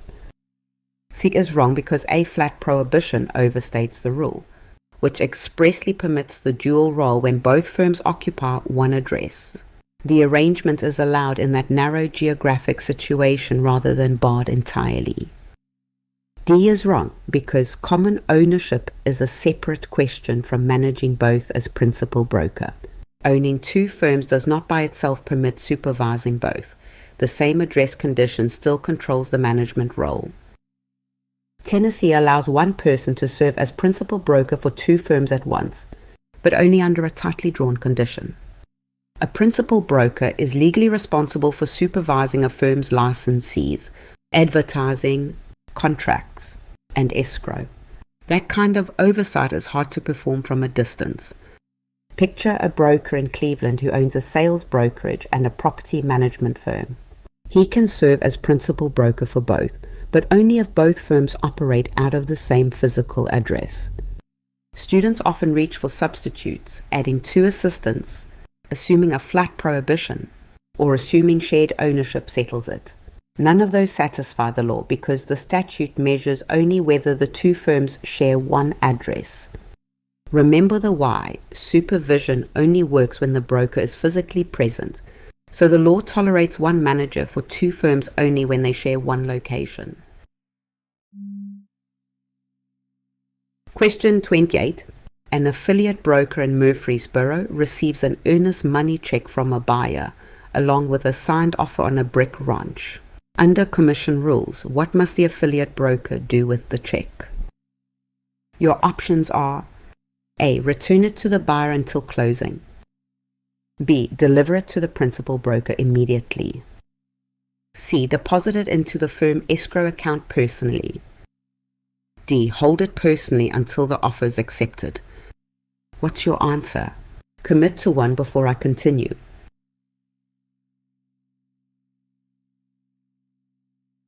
The correct answer is B.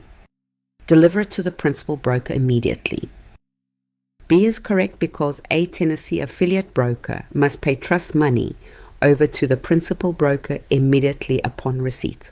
The affiliate is a courier with no authority to bank the funds, and the principal broker controls the escrow account. A is wrong because handing the deposit back contradicts its purpose, which is to stand behind the offer the buyer just signed. Earnest money belongs with the firm under the principal broker, available to apply when the transaction resolves. C is wrong because the escrow account belongs to the firm and is controlled by the principal broker, who alone makes deposits. An affiliate broker is not a signatory on that account by virtue of the license and cannot bank the money. D is wrong because keeping the check denies the prompt, accountable handling the rule demands and leaves client money in an agent's private control. The duty is to move the funds up to the principal broker at once, not to wait on acceptance. In Tennessee, earnest money follows a strict chain of custody, and the affiliate broker's role in that chain is narrow by design. An affiliate broker works under a principal broker and never controls the firm's escrow account. Upon receiving trust money, she must pay it over immediately, because she has no authority to deposit anything herself. Picture the firm's escrow account itself. The buyer's check flows in, the affiliate broker delivers it but is not a signatory, and only the principal broker controls deposits into that account. 3 tempting errors collapse under scrutiny: depositing the check herself, returning it to the buyer, or holding it privately until the offer is accepted. Each one puts client funds in the wrong hands or under unaccountable control. Remember the courier image: receive the check, then hand it straight to the principal broker, who alone controls the escrow account and makes the deposit. Question 29. A buyer's purchase agreement is conditioned on obtaining a loan commitment by a stated date, yet the buyer never submits any loan application at all. May the buyer claim the financing contingency failed? Your options are: A. No, because financing contingencies cannot be waived. B. Yes, because no commitment was obtained. C. No, because good faith required a real application. D. Yes, because contingencies let buyers cancel freely. Pick one. Trust your gut. Here's your chance to test yourself.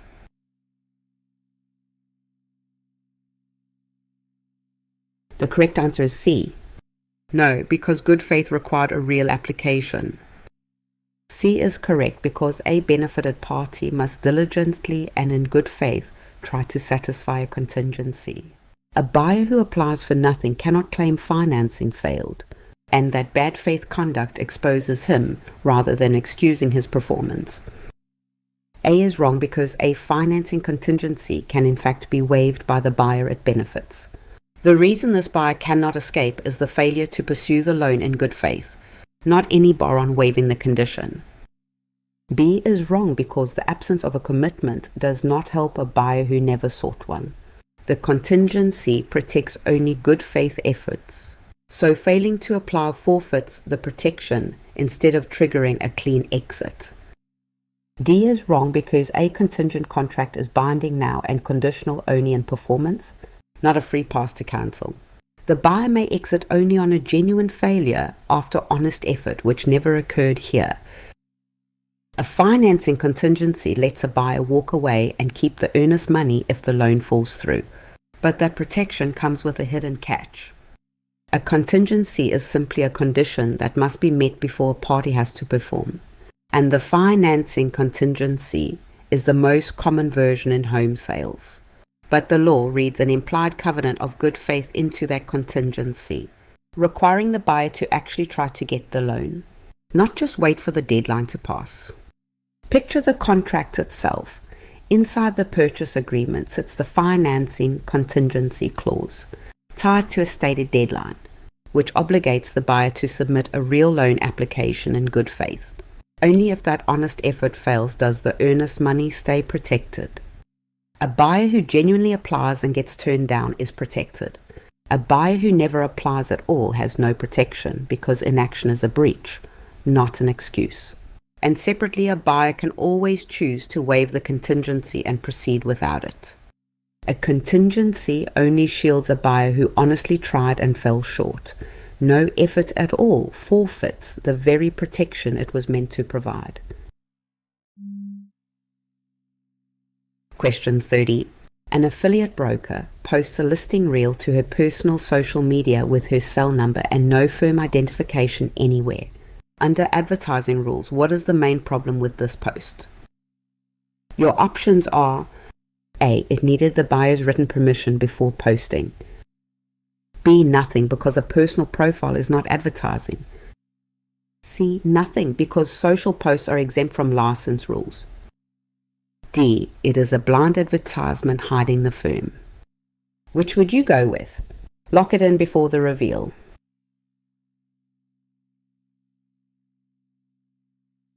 The correct answer is D. It is a blind advertisement hiding the firm. D is correct because an advertisement is defined by function regardless of platform, and license law bars blind advertisements that conceal the licensee's firm.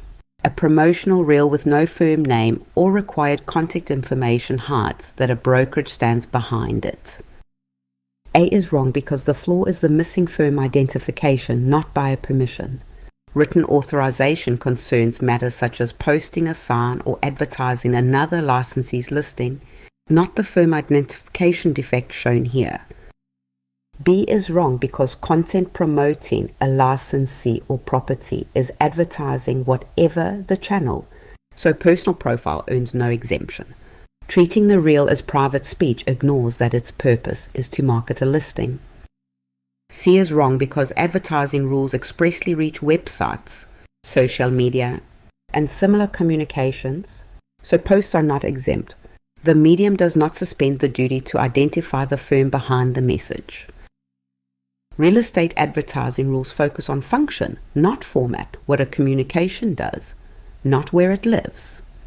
Any communication that promotes a licensee or a property is advertising, whether it's a flyer, a radio spot, a website, or a social media post. Because the rule follows the message, it applies even to a licensee's personal profile. A blind advertisement hides the brokerage behind it, like a listing reel with the agent's cell number, but no firm name or contact information anywhere. Consumers deserve to know which firm stands behind a promotion, and personal contact details don't fix that missing piece. Watch for these signals: a listing promoted on any platform, the licensee's own contact information present, and no firm identification anywhere. Together, these facts point to a blind advertisement. Ask what the communication is doing, not where it sits. If it markets a property or licensee and hides the brokerage, it's a blind ad, no matter the platform. Question 31. A seller promises to pay a commission to any broker who actually procures a buyer, while no broker promises to do anything, and the one who performs first earns the fee. Which contract does this describe? Your options are A. An open listing as a unilateral contract. B. A net listing as a void contract. C. Buyer representation as a bilateral contract. D. An exclusive listing as a bilateral contract. Don't overthink it. Which one feels right?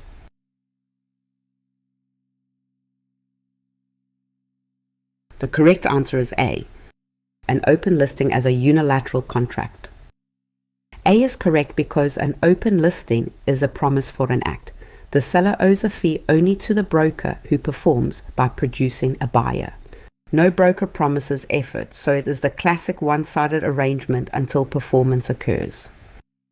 B is wrong because a net listing sets a price the seller must net while the broker keeps any overage, and several states ban it. That arrangement has nothing to do with whether only one party here has made a promise. C is wrong because a buyer representation agreement binds both the buyer and the broker to mutual promises. The scenario instead describes a seller promising a fee to whoever performs, with no matching promise from the broker side. D is wrong because an exclusive right to sell listing is bilateral because the broker promises diligent effort in exchange for the seller's promise of compensation. The arrangement described has no broker promising anything, so this label does not match. Every listing agreement is an employment contract, but they don't all work the same way. Let's uncover what makes an open listing structurally different from an exclusive listing. In an open listing, the seller promises a commission to whoever produces a buyer, but no broker promises anything back. That one-sided exchange is a unilateral contract. A promise traded for an act. So the seller stays bound only to the broker who performs. Picture a seller handing the same lot to 4 firms under open terms. Only the procuring cause, the broker whose buyer actually signs and closes, gets paid, while the other 3 earn nothing, because none of them ever promised to perform. Other arrangements get confused with open listings, but they differ in kind. A net listing turns on price, not promises. A buyer representation agreement and an exclusive right to sell listing are both bilateral, binding both sides at signing. Only the open listing leaves the broker side unpromised. So when a stem says the seller pays any broker who procures a buyer and no broker promised anything back, that's an open listing or a unilateral contract where the fee is earned only through performance. Question 32. An affiliate broker in Cookville has been released and has applied to transfer to a new firm. Under Tennessee Real Estate Commission rules, may she keep working her pending deals while the paperwork processes? Your options are A. Yes, pending deals may continue. B. No, not until the new affiliation processes. C. Yes, for 30 days after release. D. Yes, with written client consent. Got a guess? Lock it in.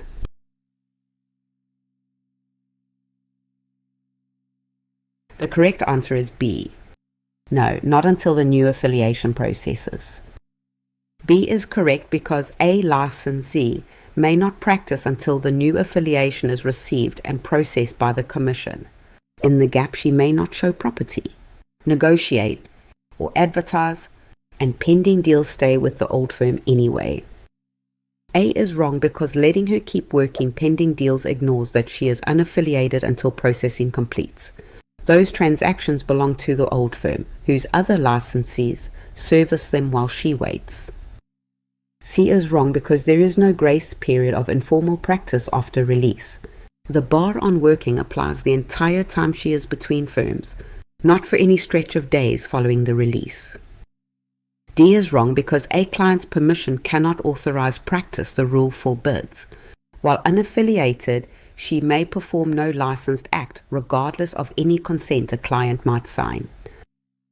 Let's look at why a released affiliate broker can't keep working deals while her license transfers to a new firm. In Tennessee, a license itself has no power to act. Authority comes from affiliation with a principal broker. In the instant that affiliation ends, the right to perform any licensed act is suspended until a new affiliation is processed. Every licensed act, from showing property to negotiating terms to holding earnest money, must sit under a principal broker's supervision. So, an unaffiliated licensee would be acting with no one accountable for the work. Pending deals were never hers to carry. They belong to the brokerage, not the individual agent, so her old firm's licensees keep servicing them. Two tempting exceptions both fail. There is no grace period for informal practice, and a client's consent cannot authorize her to keep working. Between firms, she performs no licensed act at all, and the unfinished files remain with the brokerage that holds them. Question 33. A Clarksville brokerage uses a listing form stating the agreement remains in force until the property is sold or withdrawn.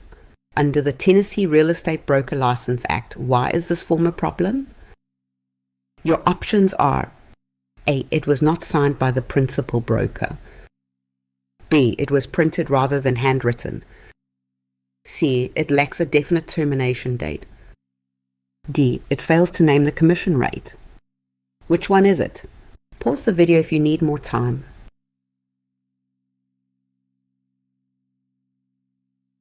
The correct answer is C. It lacks a definite termination date. C is correct because the Act disciplines using or promoting any listing form that fails to specify a definite termination date. Language tying the term to a sale leaves the ending open, which is exactly the indefinite arrangement the statute forbids. A is wrong because the problem lies in the form's term, not in who signed it. Even with every required signature in place, a listing that runs until sold still lacks the definite end date the law requires. B is wrong because the format of the document is immaterial to the violation. Whether typed or written by hand, the form fails because its duration is indefinite, leaving the seller without a fixed exit date. D is wrong because the defect here is the open-ended duration, not a missing fee figure. A listing can state its commission, yet still violate the Act if it never fixes a date on which the seller's obligation simply ends. A specific defect turns an ordinary listing form into a violation of the Tennessee Real Estate Broker License Act. Examen die misdeed adel fast. The missing element is a definite termination date. The Act requires every listing to carry a fixed calendar ending, a date on which the seller's obligation lapses automatically, with no further act required by anyone. This is why the law insists on it. The fixed date is the seller's guaranteed off-ramp, so the obligation can never drift on indefinitely. Notice that a clause reading until sold or withdrawn ties the ending to an uncertain future event, while a compliant listing names an exact calendar day the obligation ends. The form's validity never hinges on whether it was signed, whether it was typed or handwritten, or whether a commission rate appears. The single controlling requirement is always the definite termination date. Question 34. A borrower asks which mortgage insurance protects only the lender on a conventional loan above 80% of value and must end once enough equity is reached, which describes that coverage. Your options are A. Homeowner's hazard insurance, B. FHA mortgage insurance premium, C. The VA funding fee, D. Private mortgage insurance. Take a second. Which answer would you pick?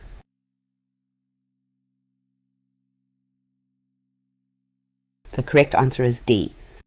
Private mortgage insurance. D is correct because private mortgage insurance covers the lender on a conventional loan above 80% of value, and federal law forces it to terminate automatically once the balance reaches a set share of the original value. A is wrong because hazard insurance protects against fire and similar physical loss to the dwelling and benefits the owner. It guards the property rather than reimbursing the lender for a borrower's default. B is wrong because the FHA premium is paid to the government on insured loans and follows entirely different rules. On the typical low down payment FHA loan, it lasts for the life of the loan and does not drop off automatically. C is wrong because the VA funding fee is a one-time charge paid at closing, not ongoing insurance, and a veteran with disability compensation may owe nothing at all. It does not behave like cancelable monthly coverage. Private mortgage insurance protects the lender, not the borrower, and it exists to solve a very specific problem: access to financing when a down payment is small. When a conventional loan exceeds 80% of the property's value, the lender's equity cushion is thin, so PMI steps in to cover part of that risk. This is what lets an otherwise qualified borrower with only 10% down get approved at all, in exchange for paying a premium. Federal law under the Homeowners Protection Act fixes exactly when PMI ends. It terminates automatically once the scheduled balance reaches 78% of the original value, and a borrower can request cancellation even earlier, at 80%. As the balance falls, the equity cushion, the insurance replace, comes to exist on its own, so the premium simply stops. Hazard insurance guards the property against damage and never cancels as equity grows. FHA mortgage insurance premiums typically last the life of the loan with no automatic drop-off, and the VA funding fee is just a one-time closing charge, not ongoing insurance at all. That automatic termination is the signature of private mortgage insurance, and it's the one feature none of its lookalikes share. Question 35. A community wishes to operate as housing for older persons under the 55 and older category, so it may decline families with children. Which requirement must it satisfy to claim that exemption? Your options are A. At least 80% of occupied units house someone 55 or older. B. The exemption frees the community from every protected class. C. Every resident in the community must be at least 55. D. The community must provide significant services designed for the elderly. Before I reveal it, which one do you think is right?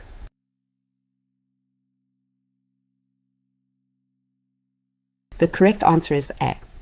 At least 80% of occupied units house someone 55 or older. A is correct because the 55 and older category requires at least one occupant 55 or older in at least 80% of occupied units, plus published age policies and reliable age verification. Meeting these conditions lifts only the familial status duty. B is wrong because the older person exemption lifts only the familial status prohibition. All other protected classes remain fully enforceable. A community claiming it still may not discriminate on race, disability, or any other ground. C is wrong because requiring everyone to be 55 confuses this category with the stricter 62 and older one. The 80% design deliberately leaves room for younger occupants, such as a surviving spouse, without forfeiting the exemption. D is wrong because the law that shaped the modern category removed any requirement for special elderly facilities and services. Intent, the occupancy mix, and age verification now suffice, so shuffleboard courts and meal programs are no longer the test. Fair housing law generally forbids communities from turning away families with children, but a narrow exemption lets some senior communities do exactly that if they meet strict conditions. Qualifying under the 55 and older route takes three things working together. At least 80% of occupied units must house someone 55 or older. The community must publish clear age restriction policies, and it must verify residents' ages with reliable documentation. Picture a community sign reading 55 and older, backed by three visible components: the majority of units meeting the age threshold, a posted policy statement, and a file of verified age records proving residents actually qualify. The exemption removes only the prohibition on discriminating by familial status. Every other protected class, race, religion, sex, national origin, and disability remains fully enforceable, no matter how the community markets itself. Treat this exemption as a single, narrow key. It opens the door to age restriction, but every other fair housing protection stays firmly locked in place. Question 36. Within the cost approach, an appraiser estimates the cost to construct a building of equivalent usefulness using current materials, design, and standards rather than copying outdated features. Which term names this estimate? Your options are A. Salvage value, B. Replacement cost, C. Reproduction cost, D. Accrued depreciation. What's your answer? Commit to one before I continue.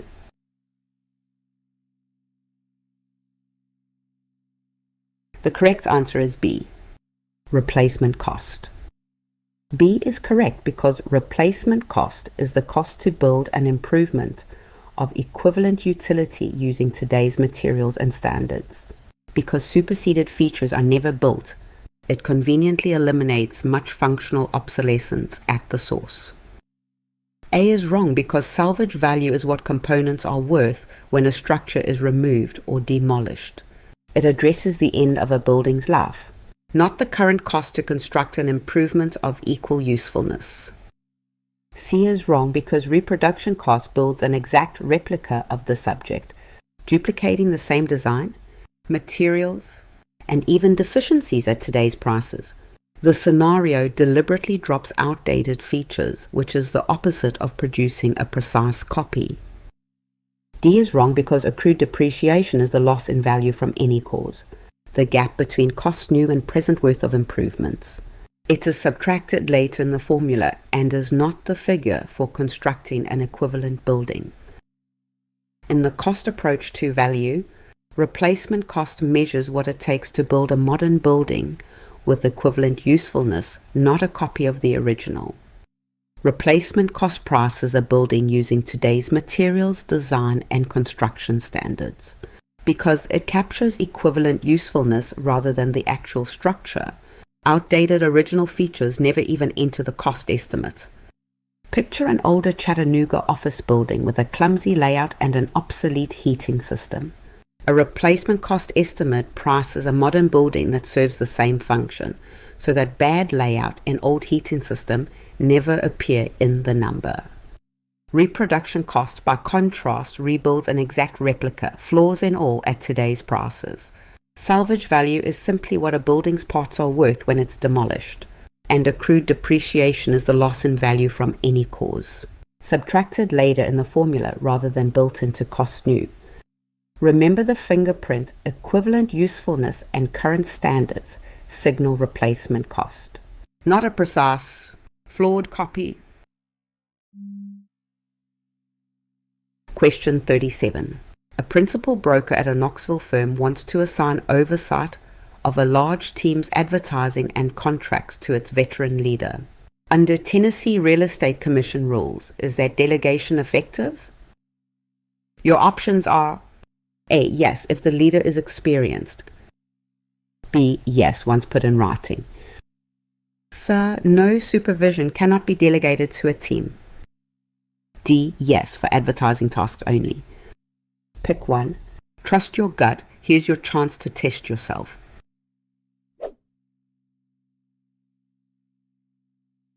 The correct answer is C. No, supervision cannot be delegated to a team. C is correct because the principal broker cannot delegate supervisory responsibility to a team or its leader and remains ultimately responsible for oversight of all firm licensees. A team leader may mentor, but legal supervision stays with the broker. A is wrong because experience does not transfer legal supervision. However seasoned the leader, the rule keeps responsibility on the principal broker, so the assignment is void as far as license law is concerned. B is wrong because reducing the delegation to writing cannot accomplish what the rule forbids. The principal broker's supervisory duty is non-delegable regardless of any document purporting to hand it to a team leader. D is wrong because carving out advertising does not help, since direct supervision of advertising sits expressly with the principal broker. No category of oversight may be shifted to a team leader under the rule. In Tennessee real estate law, one rule stands above the rest. Supervisory duty cannot be delegated away from the principal broker. This duty is non-delegable because accountability would otherwise dissolve.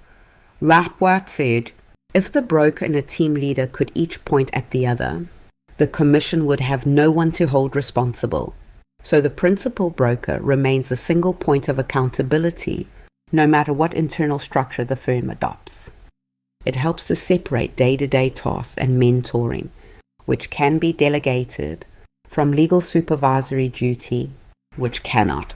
A team leader may train, review ads, or sit in on contracts, but that arrangement never moves the underlying responsibility.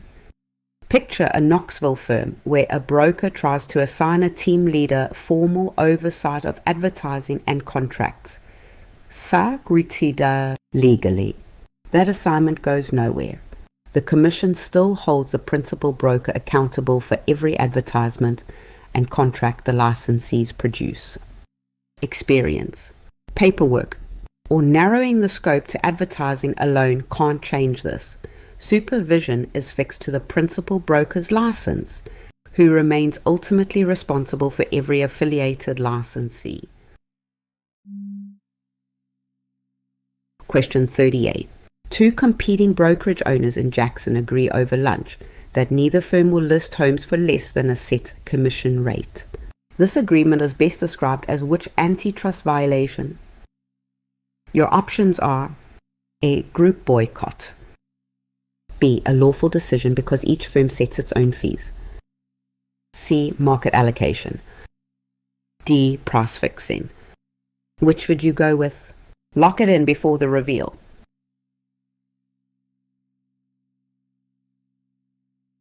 The correct answer is D. Price fixing.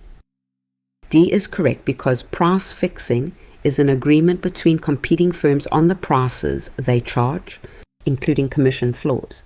Two competitors agreeing on a minimum rate is a classic example. Illegal regardless of how reasonable the figure may seem.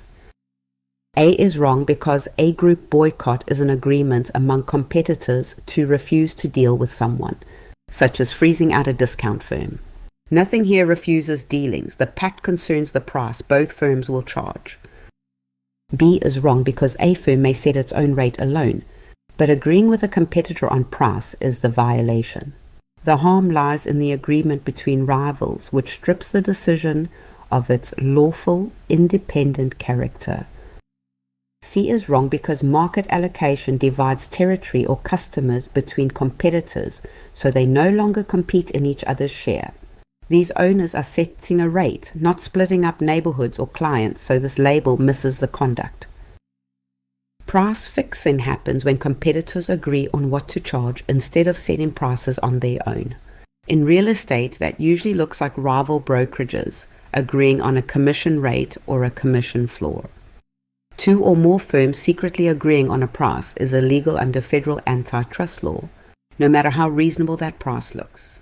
The violation is the agreement itself, not the size of the number. Courts treat this so harshly because price competition is the engine that protects buyers and sellers. When competitors agree instead of competing, they stop acting like rivals and start acting like a single carteler. So courts condemn the agreement outright without asking if the price was fair. Picture two competing brokerage owners meeting over lunch and agreeing that neither will list a home below a set commission rate. That handshake is price fixing, full stop, whether it's written down or just spoken between friends. Don't confuse price fixing with its neighbors. A group boycott is competitors agreeing to refuse dealing with someone, and market allocation is competitors agreeing to divide up territory or customers. When the agreement is specifically about what to charge, that's price fixing. Question 39. Tennessee's advertising rule lists many regulated media but classifies certain promotional items as outside the definition of advertising. Which of the following falls into that exempt promotional category? Your options are A. Business cards, B. Email signatures, C. Yard signs, D. Website landing pages. Don't overthink it. Which one feels right?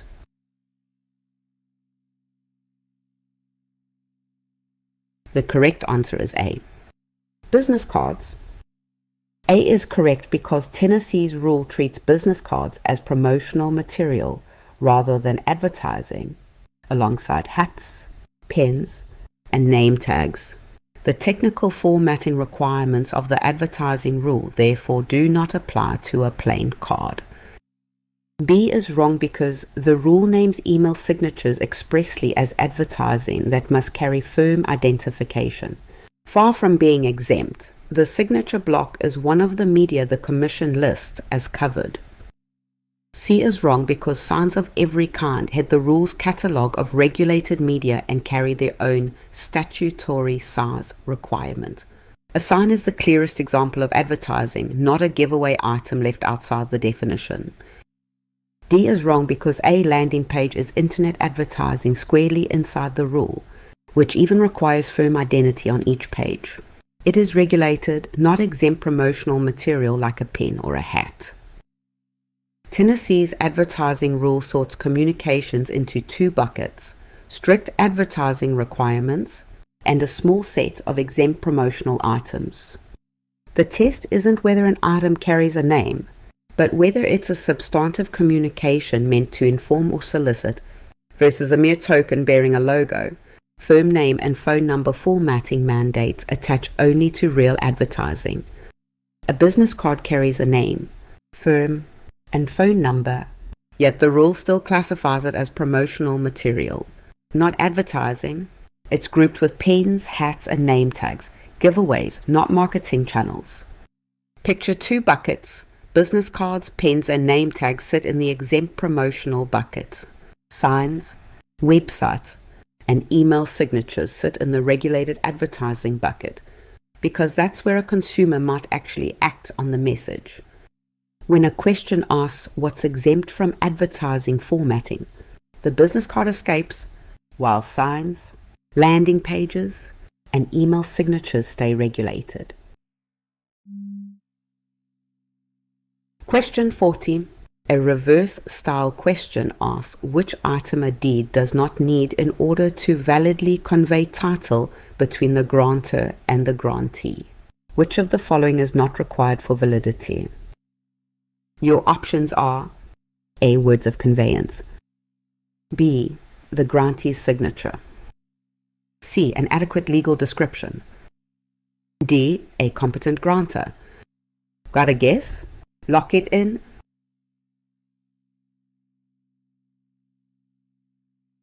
The correct answer is B. The grantee's signature. B is correct because only the grantor signs a deed. The grantee's signature is never required for validity.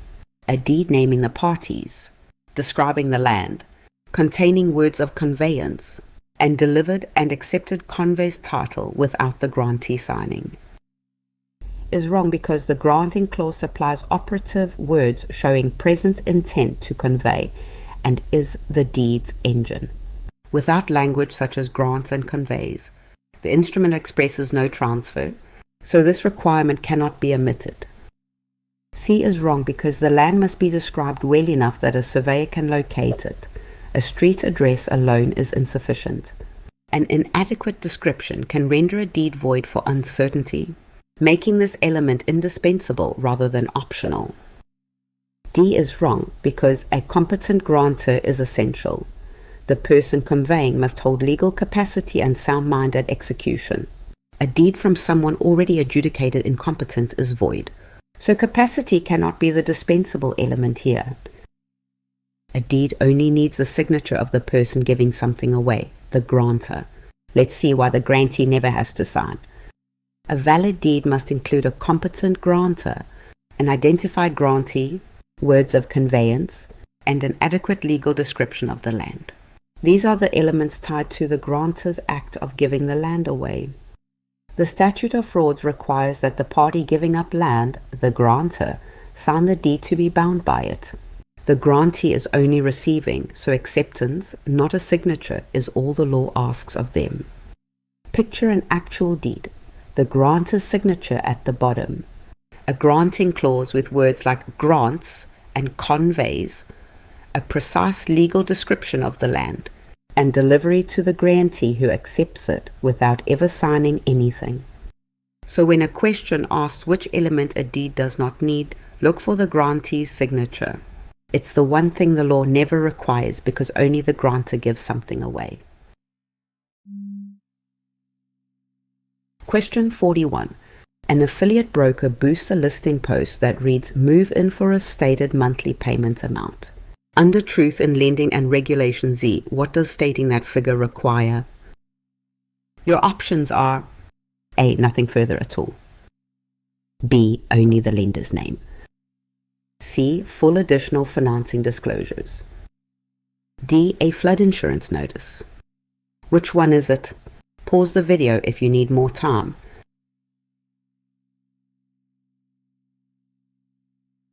The correct answer is C. Full additional financing disclosures. C is correct because stating a specific payment amount is a trigger term. So Regulation Z requires the advertisement to also disclose the down payment, the full repayment terms, and the annual percentage rate using that term. A is wrong because a specific payment figure is one of the 4 trigger terms, so the advertisement cannot stand alone. Treating it as harmless ignores the additional disclosures the rule attaches once such a figure appears. B is wrong because identifying the lender is not what the rule demands when a trigger term is used. The required additions are the down payment, the repayment terms, and the rate stated as an annual percentage rate.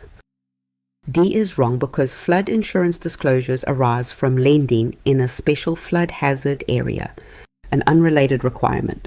Advertising a payment figure triggers credit term disclosures, not anything about flood coverage. Federal credit advertising law draws a sharp line between vague enticement and specific financing terms, using Regulation Z to decide which phrases trigger extra disclosures. Phrases like easy financing or low monthly payments are general and trigger nothing. A specific number, a payment, a rate, or a down payment percentage triggers the rule. The annual percentage rate alone is the exception, since it's the figure shoppers should see. The rule names 4 trigger terms: the down payment amount or percentage, the number of payments or repayment period, the amount of any payment, and the amount of any finance charge. Naming just one of these in an ad triggers full disclosure. This guards against teaser bait, a friendly payment number hiding a punishing down payment or resetting rate. Once a trigger term appears, the ad must also disclose the down payment, the repayment terms, and the annual percentage rate. A specific financing number is never a small detail. It pulls the whole deal into the light, and the responsibility for adding those disclosures falls on the advertiser. Question 42. The Commission notifies a firm in Colombia that it will audit the firm's escrow records. To whom is that audit notice directed, and who must produce the records? Your options are A. The firm's franchise headquarters, B. The individual affiliate brokers, C. The bank holding the escrow account, D. The principal broker. Take a second. Which answer would you pick?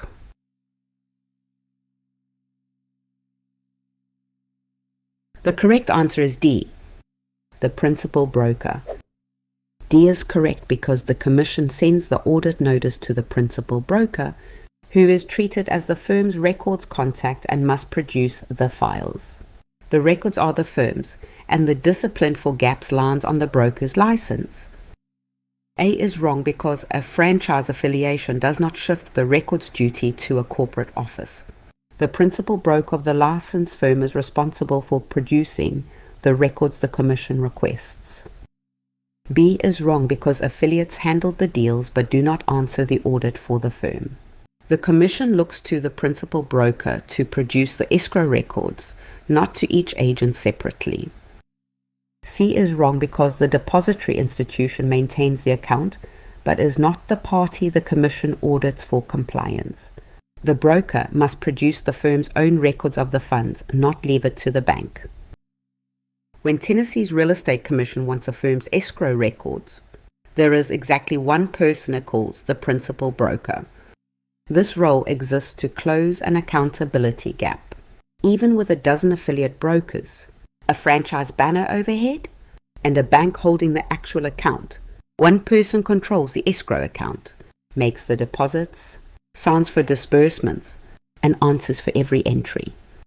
Around the principal broker sit the affiliate brokers, the franchise banner, and the bank holding the account, but the escrow duty runs through the broker alone. When the audit notice arrives, it names the firm, and it lands on the principal broker, not the affiliate brokers who work the deals, not the franchise that lends its name, and not the bank that merely holds the funds. The bank holds the dollars, the franchise lends the name, but the principal broker holds the obligation to account for both, always. Question 43.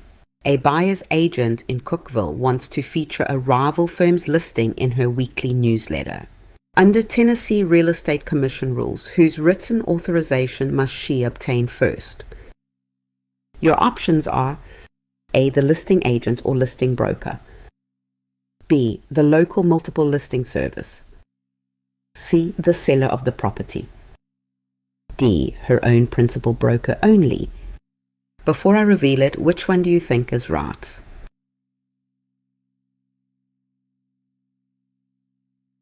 The correct answer is A. The listing agent or listing broker. A is correct because a licensee may not advertise property listed by another licensee without written authorization from the listing agent or listing broker. This protects the listing firm's position and the consumer's understanding of who represents the seller. B is wrong because a listing service may supply a display framework, yet lifting a listing into a personal newsletter outside that framework still needs the listing broker's consent. The service is not the source of the required written authorization. C is wrong because the seller's general consent in a listing agreement runs to its own firm, not to outside licensees. Authorization to advertise another firm's listing must come from that listing agent or broker, not directly from the owner. D is wrong because her principal broker's approval governs her firm's advertising generally, but cannot grant rights over a competitor's listing. The required permission belongs to the listing side, which her own supervisor cannot give. A listing is a contract between a seller and one firm, so a licensee outside that firm has no automatic right to advertise it just because it's publicly visible.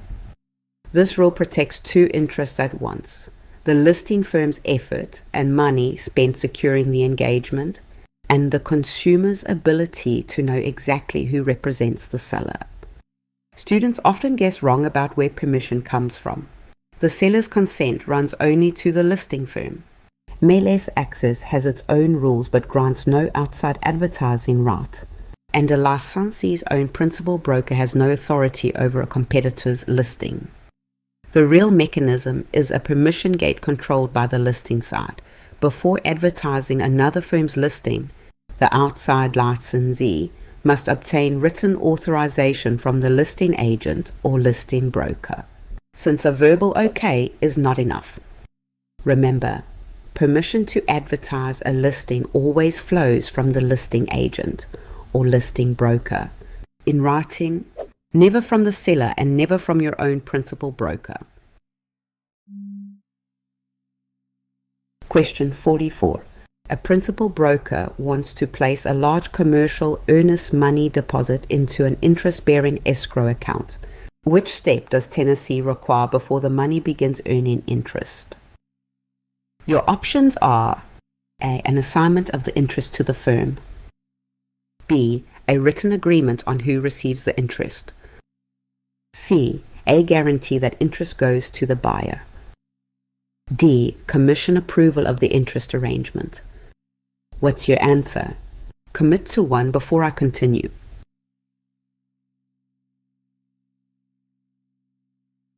The correct answer is B. A written agreement on who receives the interest.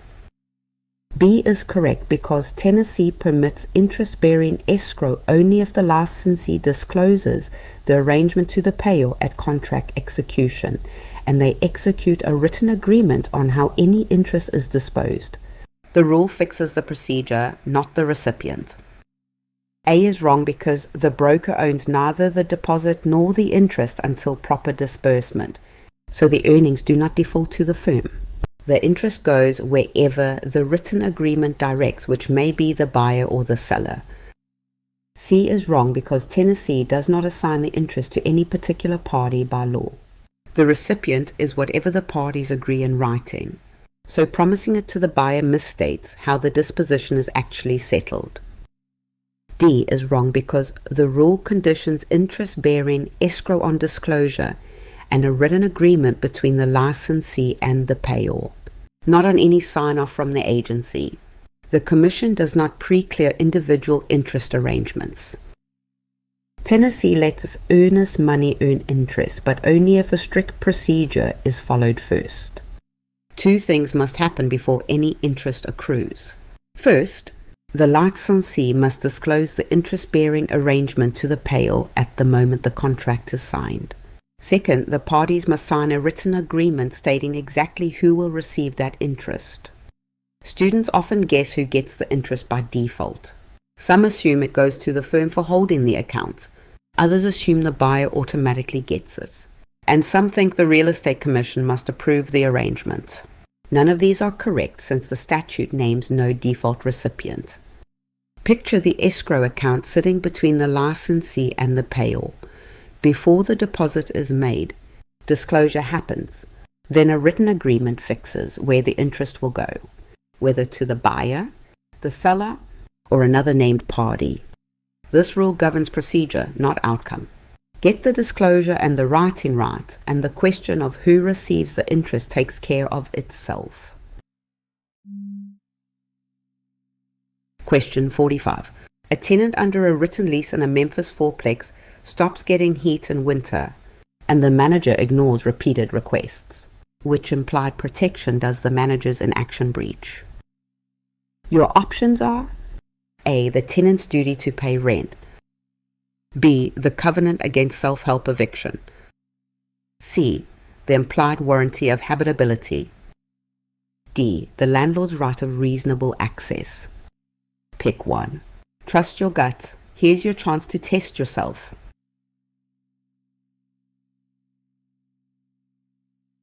The correct answer is C. The implied warranty of habitability.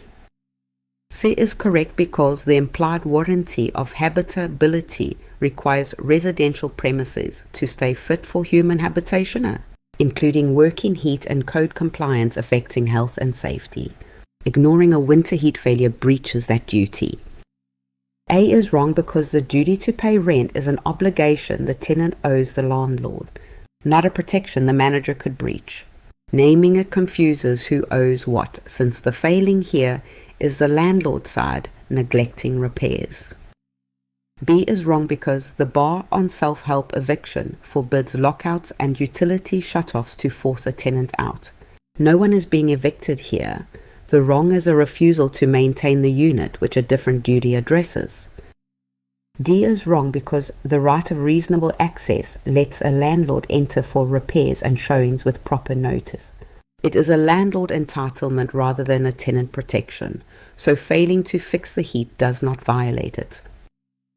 Every tenancy lease carries a promise the landlord never writes down. Because the law writes it in automatically, the rental unit must be fit for human habitation, and it must stay that way. These aren't amenities a landlord can switch off at will. Heat in winter, a sound roof, safe wiring, working plumbing, and compliance with housing codes are the essentials that keep a unit livable. This duty exists because a modern tenant can't rewire a building or fix a central boiler, so courts shifted responsibility for these systems onto the party who actually controls them, the landlord, who must keep the unit habitable and repair problems within a reasonable time after notice.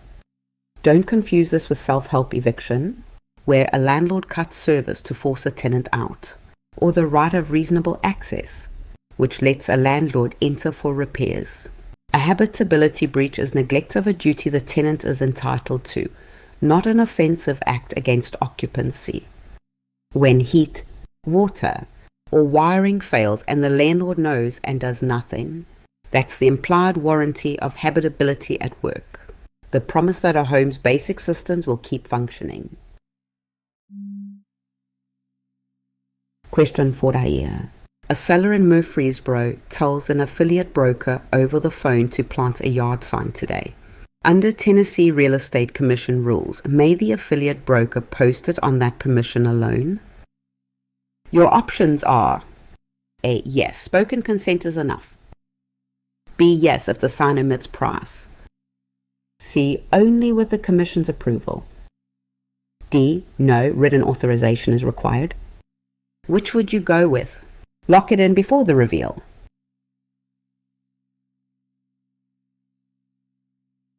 The correct answer is D. No, written authorization is required. D is correct because the rule forbids posting any sign advertising property without written authorization from the owner of the advertised property or that owner's agent. Enthusiastic spoken permission, however genuine, does not satisfy the requirement. A is wrong because treating an oral go-ahead as sufficient ignores the rule's single most tested word, which is written. A phone call cannot stand in for the signed authorization Tennessee insists upon before any sign goes up. B is wrong because leaving the price offer sign does nothing to cure a missing signature. The authorization requirement attaches to posting the sign at all, independent of whatever content the panel happens to show. C is wrong because the Commission does not pre-clear individual yard signs. Authority to post comes from the property owner in writing, not from a state agency signing off on each placement. Tennessee real estate law hinges on one word, written. A yard sign counts as advertising, and advertising someone else's property requires written authorization, not just a verbal okay. Before any sign goes up, the licensee must hold written authorization from the property owner or the owner's agent. This applies whether the sign is a blank arrow or a detailed for sale panel, and no amount of enthusiastic phone permission can replace a signature. The requirement exists for real reasons. It creates a record so disputes aren't just one person's word against another's. It stops an unscrupulous agent from planting signs to fish for business.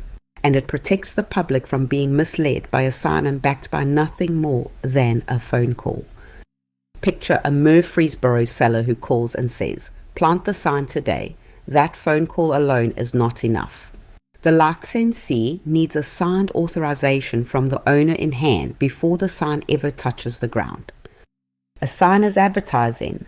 Advertising requires written consent from the owner or agent, and a friendly phone call, no matter how sincere, is never enough. Question 47. A buyer takes title subject to a utility easement that was properly recorded in the chain, even though she never read the records herself. Which concept charges her with knowledge of that recorded easement? Your options are A. Constructive notice, B. Inquiry notice, C. Marketable title, D. Actual notice. Don't overthink it. Which one feels right?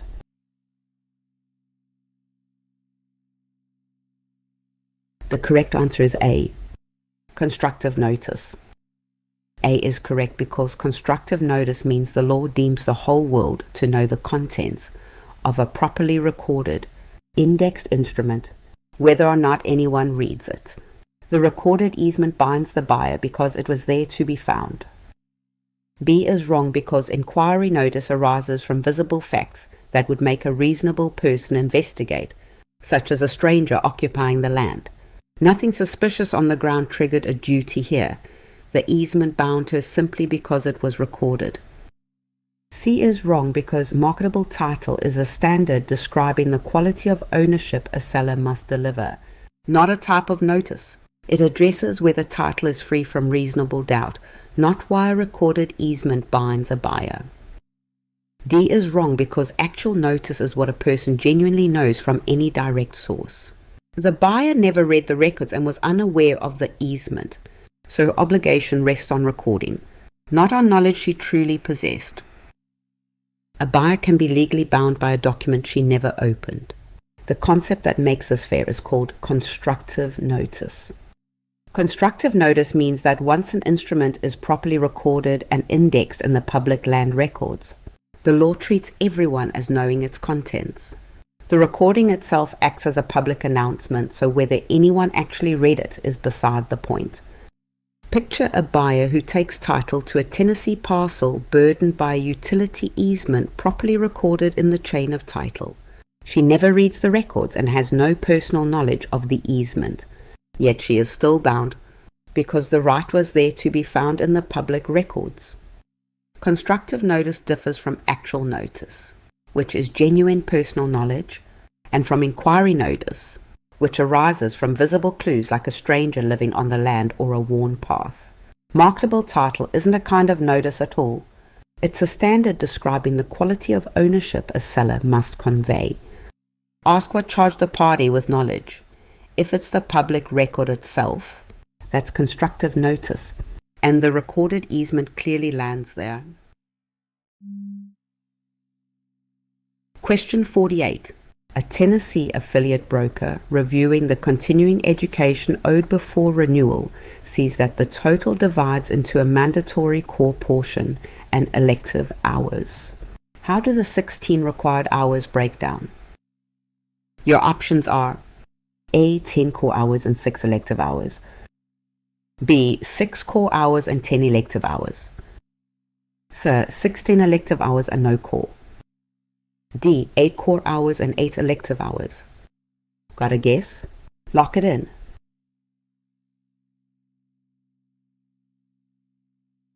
The correct answer is B, 6 core hours and 10 elective hours. B is correct because the 16-hour requirement consists of the 6-hour commission core course plus 10 elective hours. The core course pushes current law to every licensee and cannot be replaced by additional electives or skipped at renewal. A is wrong because this reverses the two figures, inflating the core course beyond its true length. The mandatory core is the smallest 6-hour piece, with electives making up the larger 10-hour balance of the requirement. C is wrong because an all-elective plan ignores the core course, which is structurally mandatory and cannot be swapped out. A licensee with even 30 elective hours but no core still cannot renew, so this division fails the rule. D is wrong because splitting the total evenly misstates the core portion, which Tennessee fixes at 6 hours rather than 8. The elective share is the larger remainder, so an even division does not match the actual requirement.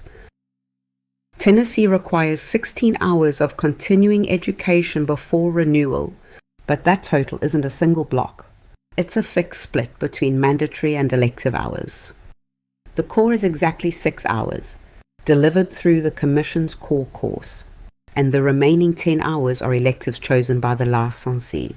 The core keeps every agent current on changing laws, while electives let each broker deepen knowledge where it matters to their practice. Picture the 16 hours as one bar, 6 hours locked in as the core course, 10 hours flexible for electives. The core piece is smaller, but it's the one that can never be skipped. Test writers love to scramble this. Some flip the numbers and call the core 10 hours. Some imagine an all-elective path with no core at all. And some split the total evenly into 8 and 8. Every one of these gets the 16 right and the composition wrong. Hold the core at 6 hours and the electives fall into place at 10.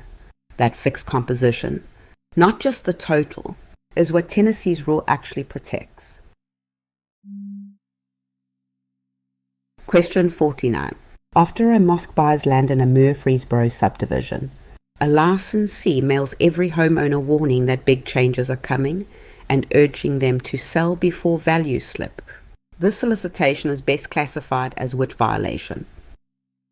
Your options are A. A permissible farming campaign because no group is named. B. Disparate impact from a neutral marketing policy. C. Blockbusting. D. Steering. Which one is it? Pause the video if you need more time.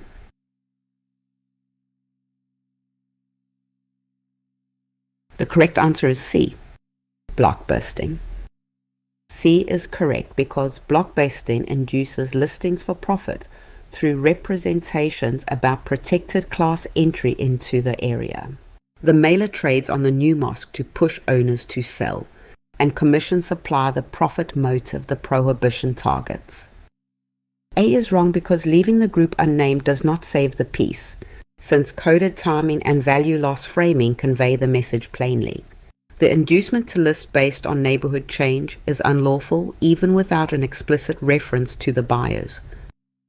B is wrong because disparate impact involves a facially neutral policy that lands unequally on a protected class.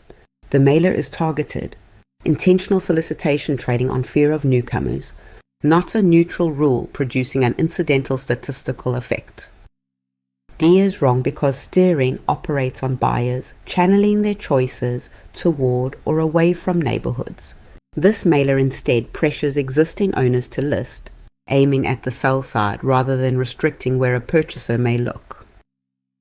Blockbusting is one of the ugliest fair housing violations built on manufacturing fear for profit. It isn't the arrival of new neighbors that's wrong. It's exploiting fear of that arrival to stampede owners into selling. The mechanism has two required parts: an inducement pushing owners to sell, and a representation tying that push to protected class entry. Profit is the engine, because the agent who manufactures the fear collects the commissions. And coded talk of big changes coming carries the same illegal payload as an explicit statement. Picture a mosque buying land in a Murfreesboro subdivision, and a licensee mailing every homeowner a warning that big changes are coming and values are about to slip. That mailer induces owners to list, trades on the religious character of the new arrival, and the commissions the agent stands to earn to supply the profit motive the law targets. Keep blockbusting apart from its neighbors, steering channels where buyers look, so it targets purchasers, while blockbusting pushes existing owners to sell. The opposite target. Disparate impact involves a neutral policy with an incidental effect. But this mailer is intentional, targeted solicitation, not an accident of a neutral rule. Anchor on who is being pushed and why. Owners frightened by protected class entry for the agent's gain. That shape is blockbusting, even when the language is careful enough to avoid naming anyone. Question 50. A licensee preparing a tax estimate for a buyer of an office building in Rutherford County needs the assessment ratio.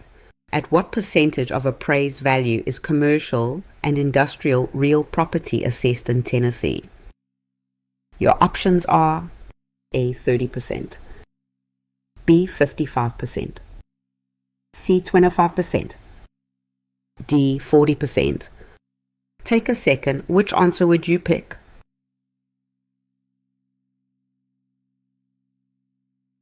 The correct answer is D, 40%. D is correct because Tennessee assesses commercial and industrial real property at 40% of appraised value. That higher ratio is why an identical building taxed as commercial carries a larger assessed base than one taxed as a residence. A is wrong because 30% applies to business tangible personal property such as equipment and fixtures, not to commercial real property. Using the personality ratio for the building itself misclassifies what is being assessed. B is wrong because public utility property is what carries the 55% figure, which sits above the commercial level. An ordinary office building is not a utility, so this choice overstates its assessment. C is wrong because 25% is the ratio for residential and farm real property, not commercial. Applying the residential figure to an office building understates the assessed value the tax estimate should use. Tennessee doesn't tax every property the same way. Whatsoever. It sorts real estate into classes, and each class gets its own assessment ratio that turns appraised value into taxable assessed value. Residential and farm property is assessed at 25%. Business personal property like equipment sits at 30%. Commercial and industrial real property is 40%, and public utility property is highest at 55%. The mechanism runs in sequence. The property is appraised. That value is multiplied by its class ratio to get the assessed value, and then the local tax rate is applied to produce the tax owed. Picture an office building in Rutherford County. Its appraised value gets multiplied by the 40% commercial ratio to produce the assessed value, and the local tax rate is applied from there. Classify the building first, and the ratio follows. An office building lands on 40% every time, distinct from the 25, 30, and 55% ratios around it. That wraps up our question and answer review for the Tennessee Affiliate Broker exam. If you'd like to practice everything we just covered, head over to our website. You'll find the link right in the description below. Once you're there, you'll discover hundreds of free practice questions along with complete study guides designed to help you get ready.